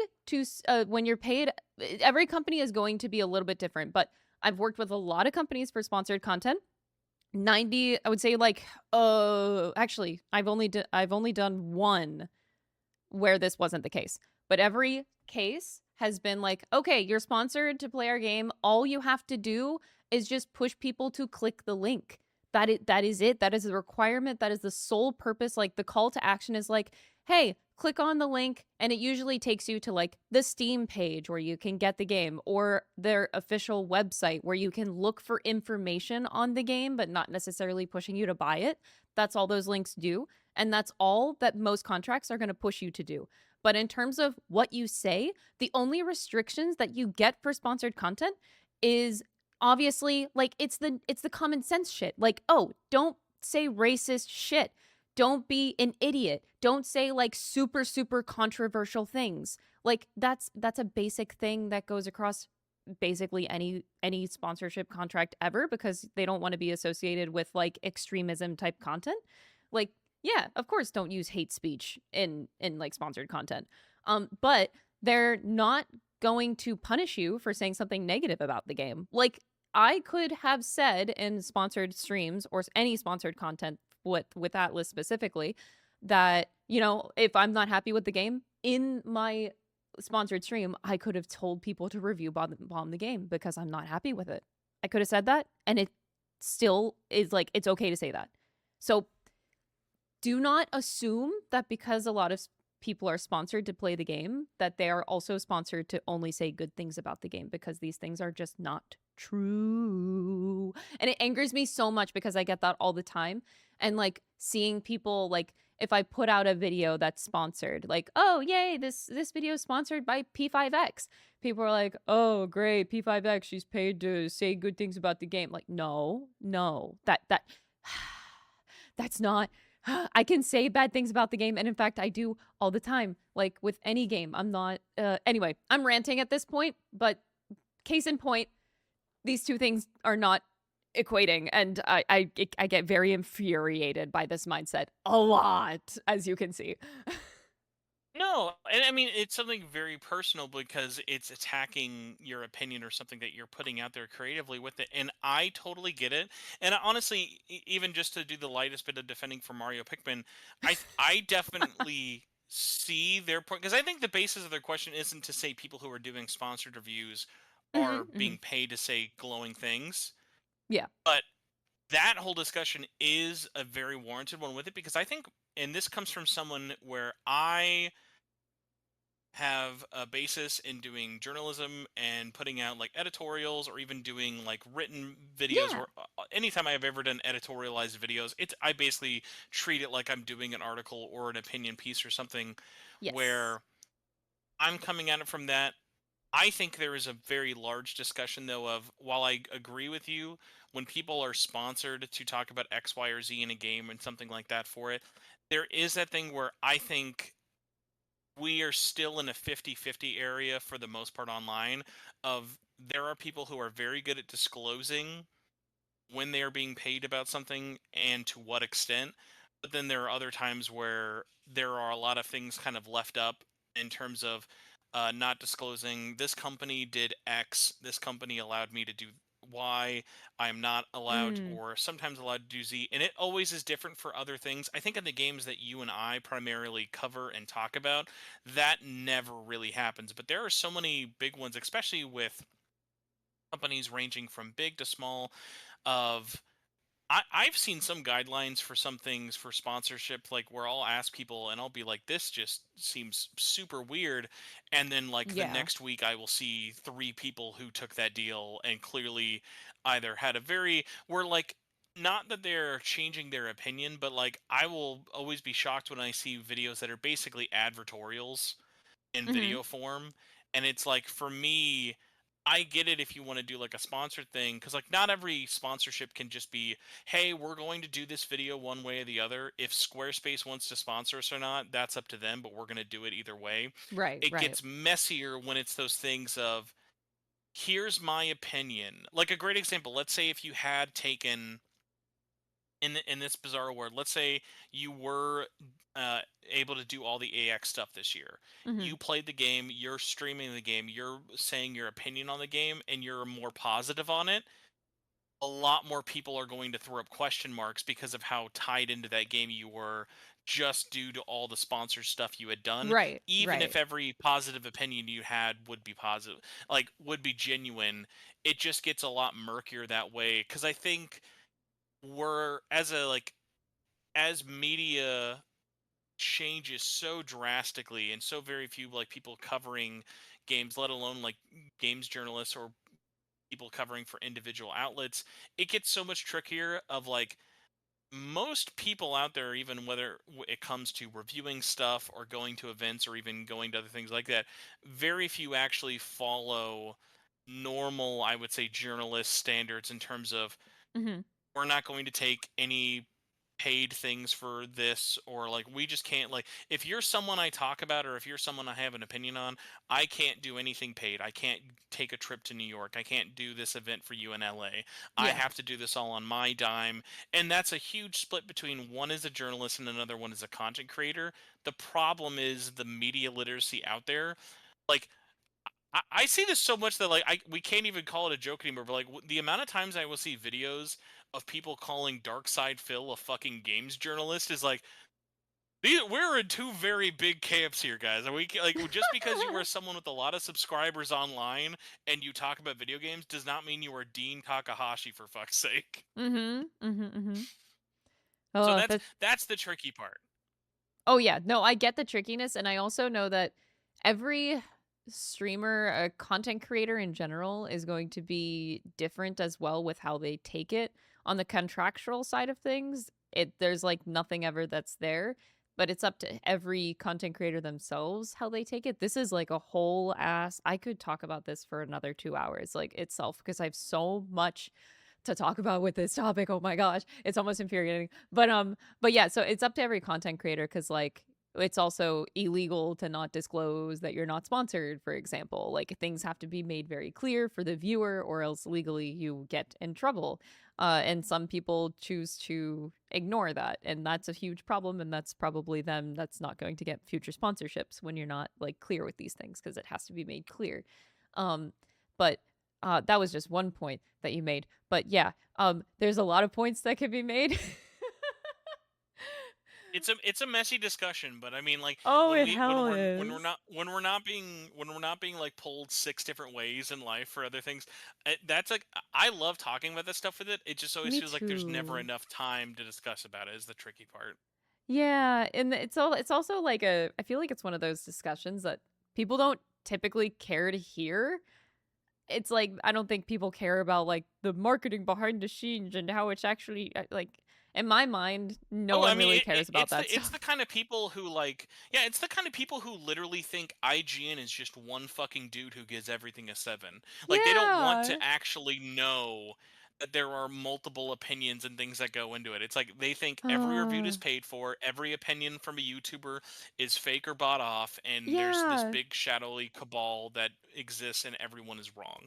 Yeah, and that's why I've been trying to be actually careful with how I cover P5X because I know that I was sponsored. So I do know that by default people give you this view that you were talking about of like, oh, streamer is paid sponsorship, probably doesn't actually like game or whatever, being forced to play. But my gosh. I can't actually think of any time that I've personally accepted a sponsorship for a game that I wasn't already going to play. That's my thing. Because I don't accept others unless I'm actually interested.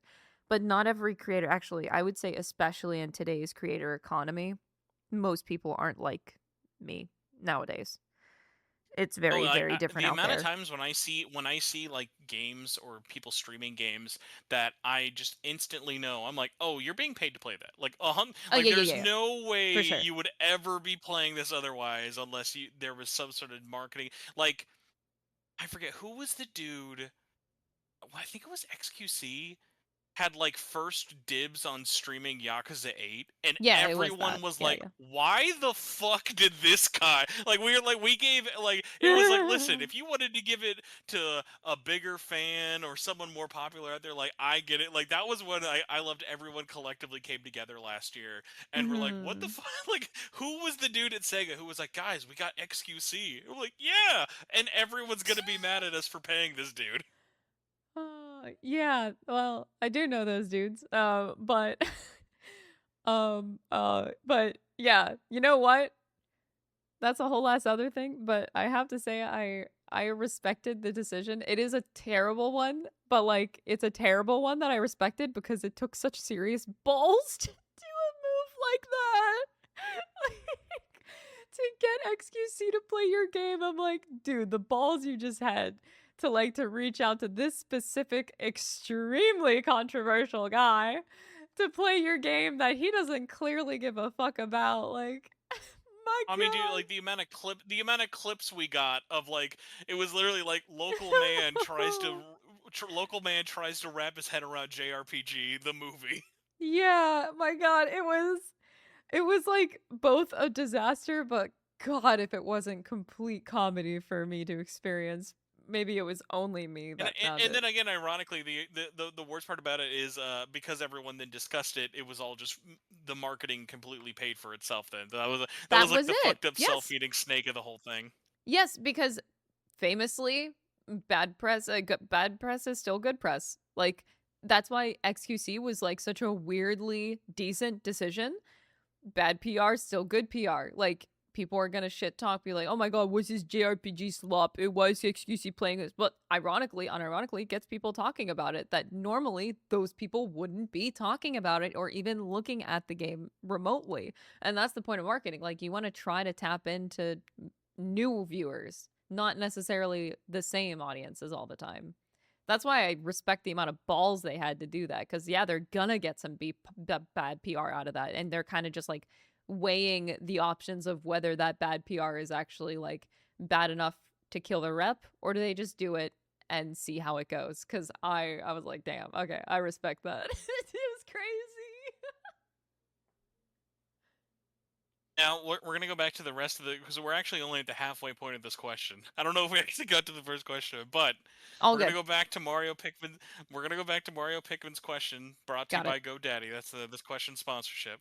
Got it. Uh, where we left off, I'd actually like to see a more neutral take about whether this is actually a true Persona game or a gotcha game, uh, Hmm. or a gotcha game on the side, or if it is not as good of an experience as Persona 5, because the sponsor reviews make it sound very much like it is on the same level, and I find that hard to believe. No. One Oh of the wow. things I I kind of haven't want to heard that. morph that question into is. And ironically, we actually did naturally get to that of Yeah. is it a gotcha game in Persona 5 clothing or not? But their question about the reviews I think is very very interesting because I noticed yesterday I was actually reading I forget the name of the writer for it, but IGN finally posted their review of P5X and they gave it a 6. Thank you for Mm-hmm. not being a 7, not contributing to the problem. But it ironically after I read the review I went, "Oh, like I didn't even think about people reviewing this game," and I looked up other ones and I was shocked at how few reviews there were. Yeah. Like to the point where not even by like mobile game standards reviews of just like in general, this game has been covered, but very few people covering it at main websites Mm-hmm. either through lack of importance or other things. And I even actually reached out to a friend at another outlet for two very different reasons. It had come up around the time of both releases for Raidou and P5X, I was talking to someone behind the scenes, and I made a joke about like, "Oh, hey, who do you guys have reviewing Raidou and P5X?" And he was like, "Oh, nobody." Yeah. Yeah. I was like, "Oh, why?" I was like, "Nope, nobody wants a review for those, so they'll just be put on the back burner until like someone in freelance gets to it." Yep. And it was like for Raidou, I kind of got, but for P5X, I was kind of more surprised, and I was like, "Oh, that's interesting." And then looking at a lot of the views and the lack of reviews in general yesterday, it hit me, and I was like, "Yeah, like." I guess in a way it makes me feel better, kind of going back to the thing we said before about like I wish I wanted to make more videos or talk about this game more, but like the game just doesn't Mm. spark with me. It's like it's kind of interesting that like I've been noticing that side because yeah, when you take out all the sponsored reviews that are on YouTube for it, there's like barely any out there. There's tons of people playing the game on YouTube, Yeah. but very few people were like, I want to review this game. I want to give a 17-hour a video analysis of why Goro Akechi not being in this game is a Yeah. national crime and the world needs to And I could know. have done that. Yeah, they could have sponsored me for that, but they didn't. Fuckers.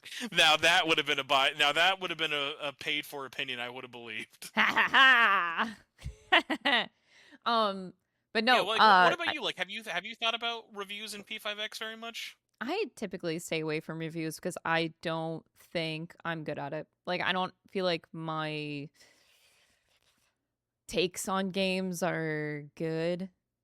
I don't know. Like, every time I put out a take, I feel like I'm usually on the unpopular side. On like not unpopular, but like on the quieter minority of an opinion with most of my opinions. So I'm like, I'm just going to stay away from the review world. I don't do that. I just do my initial reactions and I stick to that and just having my like raw experiences. But I've done a few reviews before, but I wasn't really happy with how they turned out. And it's a skill that I could develop if I wanted to do that, but I'm working on other skills instead. But I wanted to also dish out another story because, like, I told you a bunch of like stuff that happened back all the way up in April with prepping for P5X stuff, and I totally forgot that there was also they also had planned, uh, like how Metaphor they invited a bunch of us to New York to experience it. They had the same thing for P5X apparently, because I was invited to it. They were like, "Oh, we're doing a launch event. We're inviting creators and journalists. Same thing as Metaphor in LA." And then a week, no, 2 days prior to when they said it was going to be, they reached out to me and they were like, "Oh, hey, sorry, unfortunately, we ran out of seats available, so we won't but we won't be inviting you out this time at this time, but we will definitely keep you in mind for future opportunities that may come up." And I thought that was weird because usually these are very closed off events, and them painting it as a, "Oh, well, we ran out of seats available." I'm like, "Okay, weird, but I don't really care that much." I didn't really care much about like doing a special event like this, another one in LA. But I saw nothing that came out of that, which makes me feel like they gave me that excuse that they ran out of seats, but I didn't see any content come out of said event at all. So I'm like, did you cancel the whole thing altogether? It just never happened. Because again, when you said there were no reviews, I'm like, huh, that was where that was supposed to be. They had planned that, but I think they just like slashed the whole thing. And I'm like, because I don't look at reviews really. And when you said it, I'm like, huh, yeah, I guess they really didn't have reviews, did they? And that was supposed to be that. And it didn't happen. I don't know what happened there. I genuinely don't understand what happened, but I know that they were planning for it.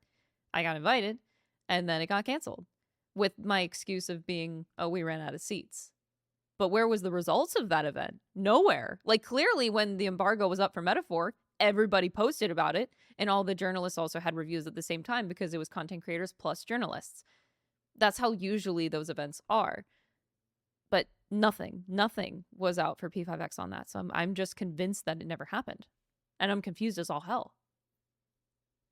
That is weird. And that was another thing of like Sega PR reached out to you, right?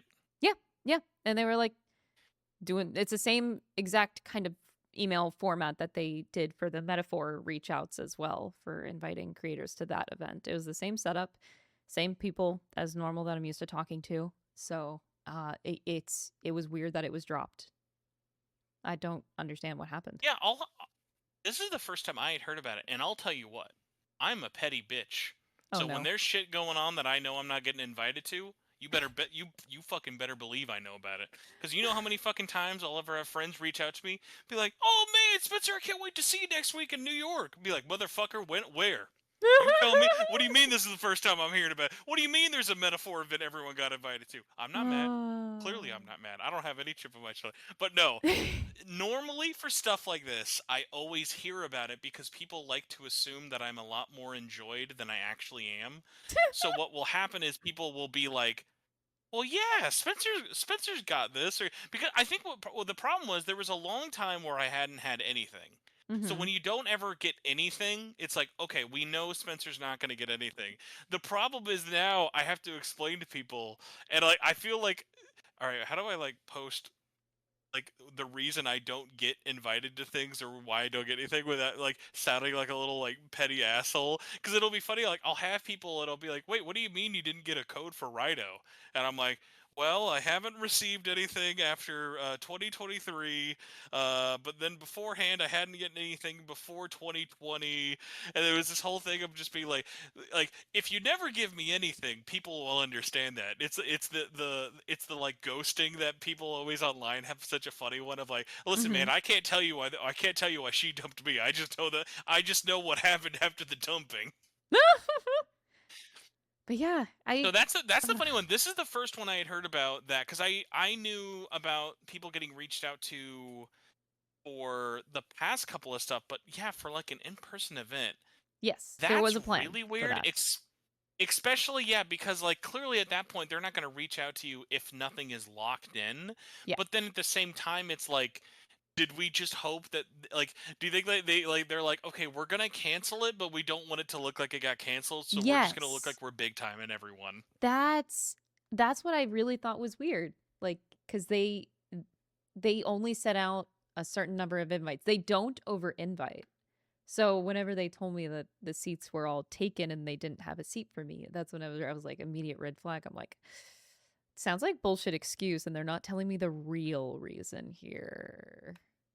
Don't know. I had no idea. The And the also, actual event was in China. You would have had to go all the way there. That's why they didn't want to pay for the ticket from Canada all the way to China.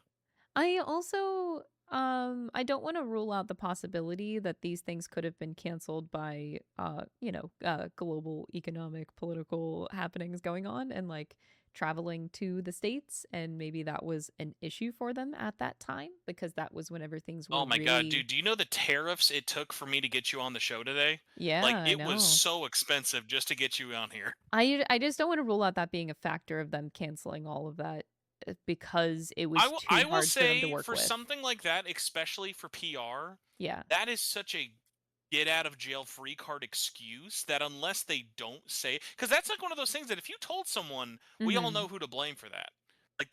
That's the like, okay, cool, there won't be any hard feelings.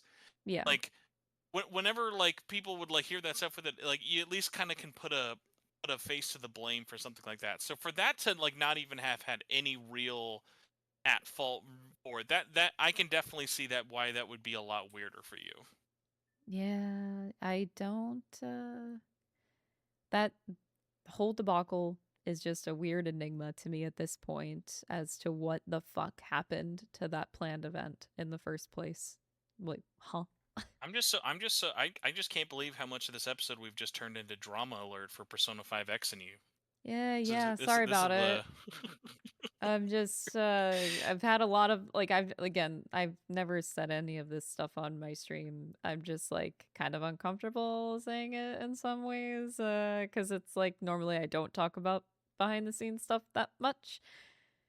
But man, P5X has been weird. The whole journey since April for me has been just a big giant roller coaster of talking to people and then things falling through and then wondering why things aren't working and then what the fuck is going on with marketing and what do you want to do with me and my content? Like, it's been very frustrating in comparison to most campaigns that I do with Atlas in particular.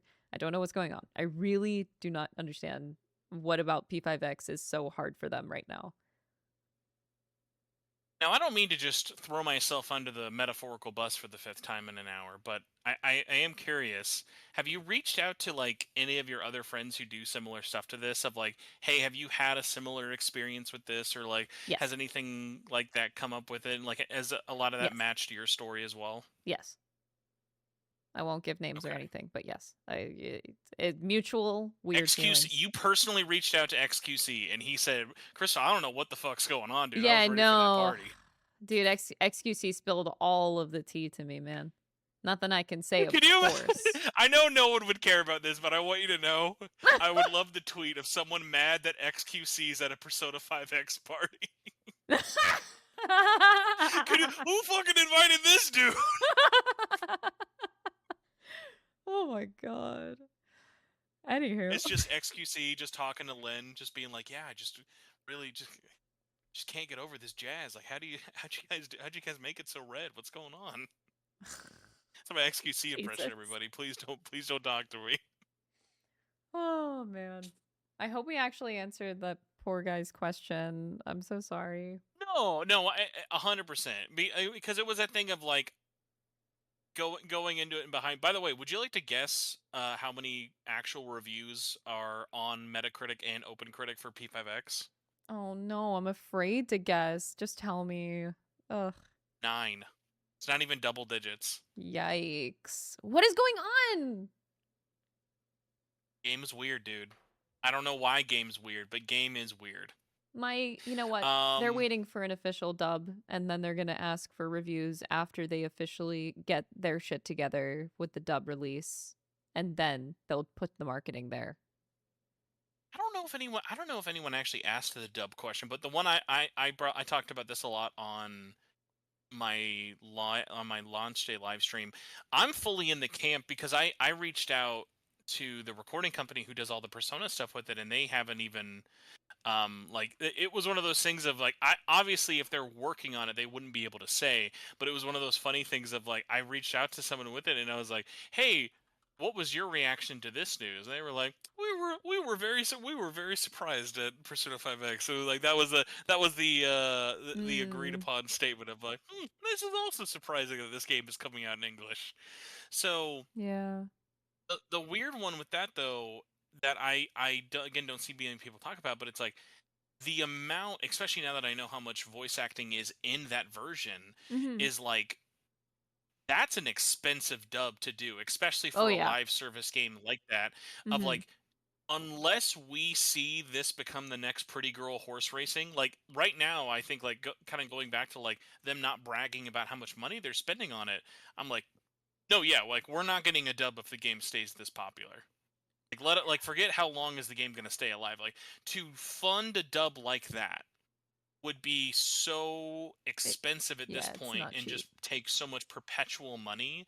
Like even with all the stuff that I know goes into all the worldwide localization and voice acting for just something like Genshin Impact, it's like it's in it's crazy. It's like it's actually crazy, and Mm-hmm. the fact that they've now set themselves even further behind, because now think about it like this: for them to implement a dub, they will then have all of the previous stuff that they have to catch up on and localize while trying to localize all the new stuff and dub all the new content. Because like it's that thing where it's like, I don't even know how you're going to find a way to justify it, if you ever find a way to justify it. Like it'll be such a messy Mm-hmm. launch trying to put English, because again, you just said yourself at the beginning of the show, I don't want to fucking play the intro of this game again. I've Yeah, already, no, no, like, no. I'm not gonna go back and just replay the Subway Slammer. Yep. I'm not getting slammed again in English. Yeah, no, I'm not doing it. I'll just watch somebody else do it. So that one's a bummer. And it's just like it's a thing where I know so many people want that, and I know so many people only want, English or nothing at all, and like that's like such a bummer of like those people out there who are like, oh yeah, you probably would like Persona or at least might be someone like you're a like think of all the potential whales out there for lack of a better term, but like genuinely think of all the people who they could be making money for, who looked at this not getting an English voice acting job and just went, I'm good. Yeah. Sure, We've got a tiny amount of questions left because boy we let's are go. doing a bad job of rushing through questions. But I'm going to give you a fun one Okay. because this one actually is fun. Jaginga says, what is the best and worst P5X code name? Because let me tell you, they're not Ugh. all winners. They're all shit. My god, I hate all of them. Unironically, well, of the ones that I know right now, I don't know any like all of the characters. Um the best one for me is actually Wonder. I do think Protag has the best one, and unironically, but that's a low bar, so yay. And then the worst one, god, I fucking hate Soy. What the hell, dude? Like these are all terrible, Crystal, but I knew I liked you for a reason. I'm glad. my You literally stole god. both of my answers. Yeah. Oh, really? You're the same boat? Best Wonder, worst I was Soy? literally, I was like, which is funny because I hated Wonder when at the reveal. I was like, Wonder is such a stupid fucking name. And then after playing the game, I'm like, damn, I think he's got the best one. Yeah. No, really. It's Yeah, like whenever you had the Soy comparison of is the others. offensively bad though. Yeah. Yeah. It's frustrating. Why do they all suck? Yeah, no, the other ones don't ensue a lot of confidence to the point where especially with how rare I ever pay much attention to like them talking to each other in the game, I will say I actually am liking some of the characters more than I would have thought, and finding myself calling them by their real name more than anything. Like, and I feel like I'm probably the same way with Persona 5. Like, I never look at Makoto and think, "Oh, that's Queen," or "Oh, that's Panther." I'm like, Mhm. "No, that's On, and that's Yeah. Makoto." Like, the code names I think are an interesting thing, but Yeah. outside of Joker, like no one thinks of code names. Like Yeah. everyone just thinks of them as their main names. Mhm. Pretty much. Another bit of a lighter one, and I've talked about this to death, but Nocturne brings up a fun one of for you, Crystal. What is your current hopes and expectations for 2008 Hallway Simulator, aka Persona 4 Revival? Ooh. What was the question? Expectations for it? Yeah, like what Okay. after the trailer last month, for anyone who didn't see you crying on Yeah. on stream, like what do you think? Where are we at? Are we hopium, copium, waiting to see more? What do you think? I'm in the Hopium team for some reason. I don't know, man, cuz I think this is also being done, correct me if I'm wrong, you would know more than I do, but I'm assuming this is like the new team similar to P3R. Well, so the P4R team is directly the P3R team. So Yes. after Okay. Persona 3, after specific, because I have to say this, specifically after Reload, they started development on Persona 4 Revival, but that is a different team than the team who worked on episode Aegis, because that had a different Yeah. director and overall staff. But that staff, after completion, is now working on Revival. So they're all the same team, Right. but it is important to note because I think people lump P3R and episode Aegis all into one boat. No, yeah, I knew about those being different. Okay.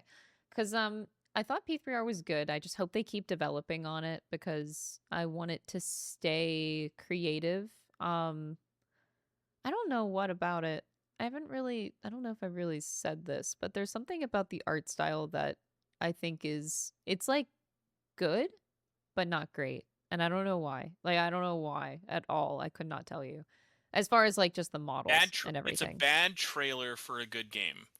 Like we're gonna with the next Mhm. time we see that game, it will be what it actually looks like, and it's such a bummer Oh, because no. Atlas. I'm not talking about P4. I'm actually talking about P3 Reload. Those models. Oh, I don't oh, care okay, about the no, no. P4 Then at that point, trailer. no, no. In that point, though, then I do see your point because there is that thing of like it looks like it is trying to like do Like, two things at once, which is tough because it's that thing of like we uh, want to we want to look like we want to look friendly to all the people who started playing Persona 5, but also yeah. appease all the people who want it to look like the PS2 game, and it's very hard to meet in the middle. It's just like, yeah, the characters kind of feel, the models kind of kind of feel flat for some reason. I couldn't tell you why. I just felt like they could have done better. And I honestly do not take into consideration like the trailer. Honestly, I'm completely disregarding the P4 trailer as if it never existed. Because like the development footage it's gonna change. Like that is absolutely not what it's gonna look like. So like I don't really care about the trailer itself, but I just hope that it's just more developed than P3 Reload. Not that I didn't like it, I just felt like it felt flat graphically. And with animations. No, I shouldn't say animations. Animations were actually pretty good.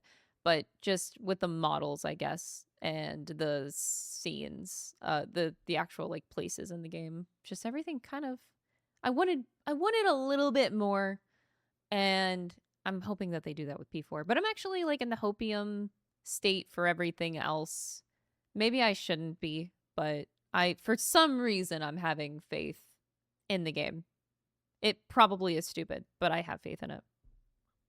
No, I think ironically, I think the naysayers for P4R is like, okay, look at this studio and let's literally think of what their worst game they've released in the last 10 years are, and it's still better than most games that come out. So it's like they Yeah, haven't yeah. had they have not had a fall on their face moment of like I with don't think so. how yeah, like with how much better P3R was when like in every right, it could have just been a cash grab phoned in kind of thing of like it it executed a lot better than I thought it was ever going to do, and the reception to it was way bigger than anyone thought it was going to be as well.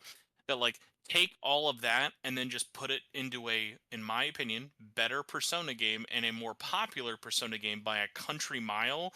Like this one's going to just Mm-hmm. completely fucking crush. Yeah. So you're like hopium too, then? I'm always hopium.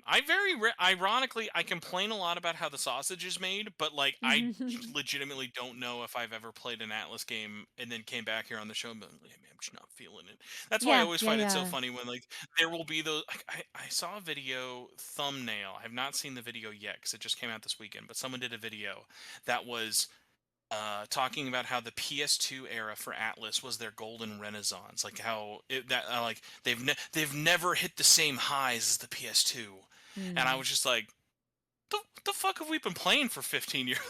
Like just being like, I'm like, if we like as a society were to look back at the P5 era, it'd be like, damn, bro, it all went downhill from here. It'd be like, fuck, I wish I went downhill that well. Interesting. But I'm glad. I'm actually really But glad. yes, everybody has their opinions out there for it. It's like it's the same thing where like I will never be surprised when someone tells me something like Persona 1 is their favorite game in the whole series just cuz like every game is still so different and it Yeah. does so many different things of like I kid you not unless the game dies in like 2 years, which it will not happen. We will get to a point 10 years from now where someone will look back and say P5X is their favorite game in the series. Like Someone will say. wholeheartedly. There's no way that's not going to happen to at least Yep. one Yeah, yeah. person.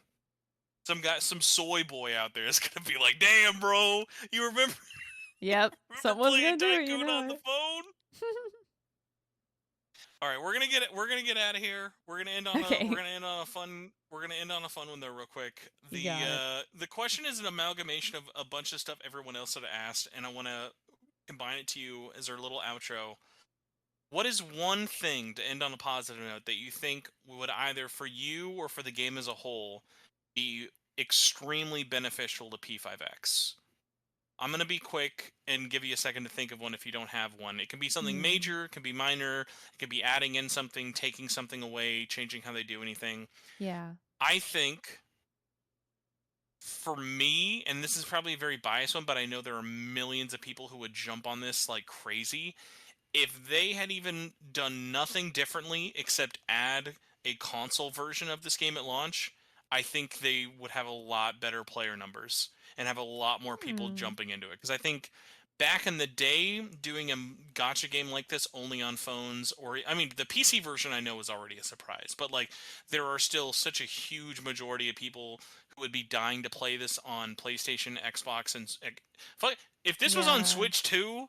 Oh my god, like they would have been Yeah. cooking if they got this on Switch too. Like people would have clamored onto this That's so thing. true. But like no console version, and the murkiness with the console version thing really sucks because like they've said they're into it, but that does not mean that it's happening. Like Yeah. every studio will say, well, we're exploring all options, but until it's announced, it's not official. Genshin Yeah. Impact on Switch trailer is looking right at you, everybody. So Crystal, Ah. what do you want to add? What can save P5X if not for you, for the masses? Well, honestly, like, not my opinion, but the masses, I do feel like a dub is what would appease the masses the most on, and then close second would be consoles. Now, we talked about the realism of the dub being a thing that they do is very, very low, but I still think that they'll eventually do it. And I do think that imagine if they did both of these things. Imagine in like 3 months, they announce that it's going to come to consoles too with a dub. The amount of turnaround that could have on P5X, I think, would be astronomical. It would be like an insane second wave if they did both of those things at the same time. I'm hopeful, but I doubt it, honestly, but I still want to hope a little bit.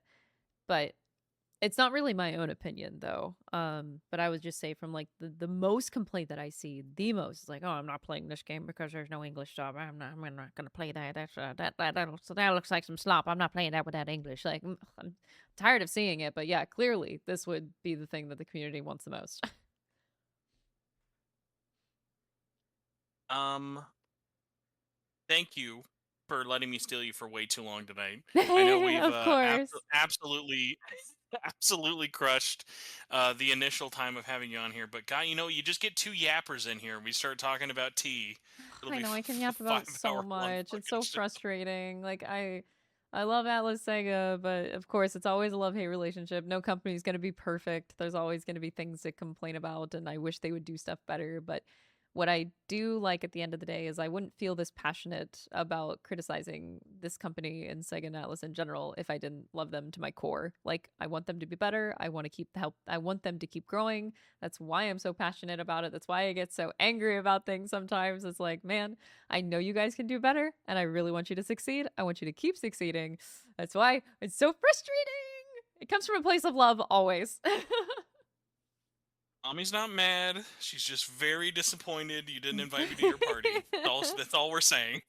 Basically, yeah. But I'm still very happy. Like me playing P5X is still like a maybe 7 out of 10. That's being generous experience. Maybe 6.5 out of 10 if I'm being more realistic. Like I'm still like having a I'll tell decent you amount of what. fun. We were talking about reviews. The general consensus it's in the mid 60s. So like the sixes, Mm, mid sixes to sevens is exactly where reviews are. So I think everyone who yeah. has played the game can definitely is in the same boat as us, which is nice. At least there's no one out there be like, this is the this is the next best thing. You guys just don't see it Yeah. yet. At least it's not an unpopular opinion of mine for once. I'll take that. What was I gonna say? So my brain's in crash out mode with it right I now. know. But Me too. so thank you for coming on.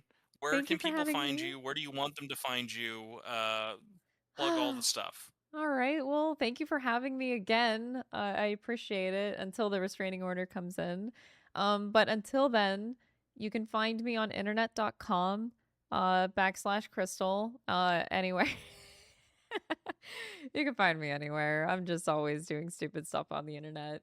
I have a Katharina cosplay that'll be debuted in here in 2 weeks. I guess you can look forward to that if you are watching now, I guess. I'm looking forward to that debut. Um, but yeah, just you can follow me on socials or you can just not. That's fine too. I'm just living on the internet, man. Plugs I don't do too well. Well, I mean, as we've talked about in the show, you are infinitely more successful than everyone listening to the show. So Oh, you'll please. have the benefit of that for it.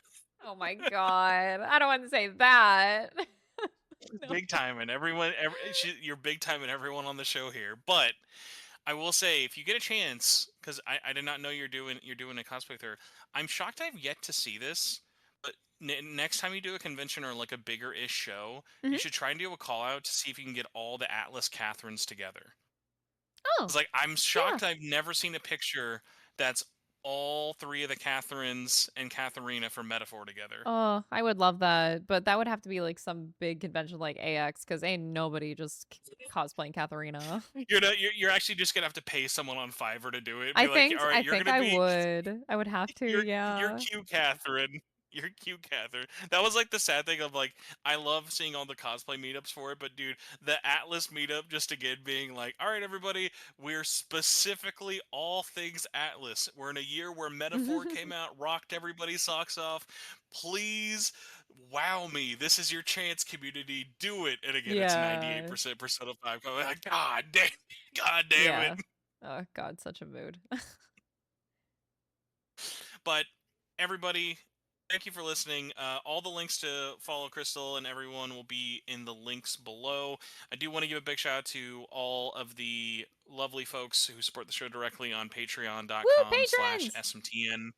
Yes, all the lovely patrons. Remember, if you want to get the show early, you can always just donate $1 or more, get that fun free perk. But if you want to have me absolutely butcher your name on an episodic basis, you can be the $5 and up executive producer tier. I was gonna say weekly. I've been very bad about being weekly with the show, so I was like, no, Spencer, you do not deserve to say on a weekly basis. But all the lovely patrons, thank you all so much for not only supporting the show, but also directly helping keep it alive, keep the lights on. All that stuff helps. So, big thanks to Twist, John Massey, Jesus Coon, Crazy Sloth, Michael Wilson, Budweiser Tall Cans, Carlos Hernandez, Cross Renren, Winnie, Jagingus, Goro Cero, Solaire, Stephen Yip, and Patrick Dissart. Thank you all so much for doing it the best you can. And if you can't donate, even just listening and sharing the show, every little bit helps. I appreciate it all very, very, very much. But not as much as I appreciate Crystaahll, who is now finding out that the next time you will be on this show, I'm manifesting it into existence. We're going to find a way to bribe you to get on this Expedition 33 spoiler cast when that finally happens one day. I don't know when, but we'll bribe you to come on it. Got it. All right, sounds good. I'll do my best to be there. This is everyone's warning to play that game. I know it's a little indie game. No one's talked about it very much this year, but man, Yeah. that French game is pretty good. It's a pretty good It's game. pretty good French game. JRPG. All right. Well, everybody, that is way too much of us talking. Enjoy the rest of your night, day, morning, weekend, afternoon, and I will see you all next week. Goodbye. Goodbye.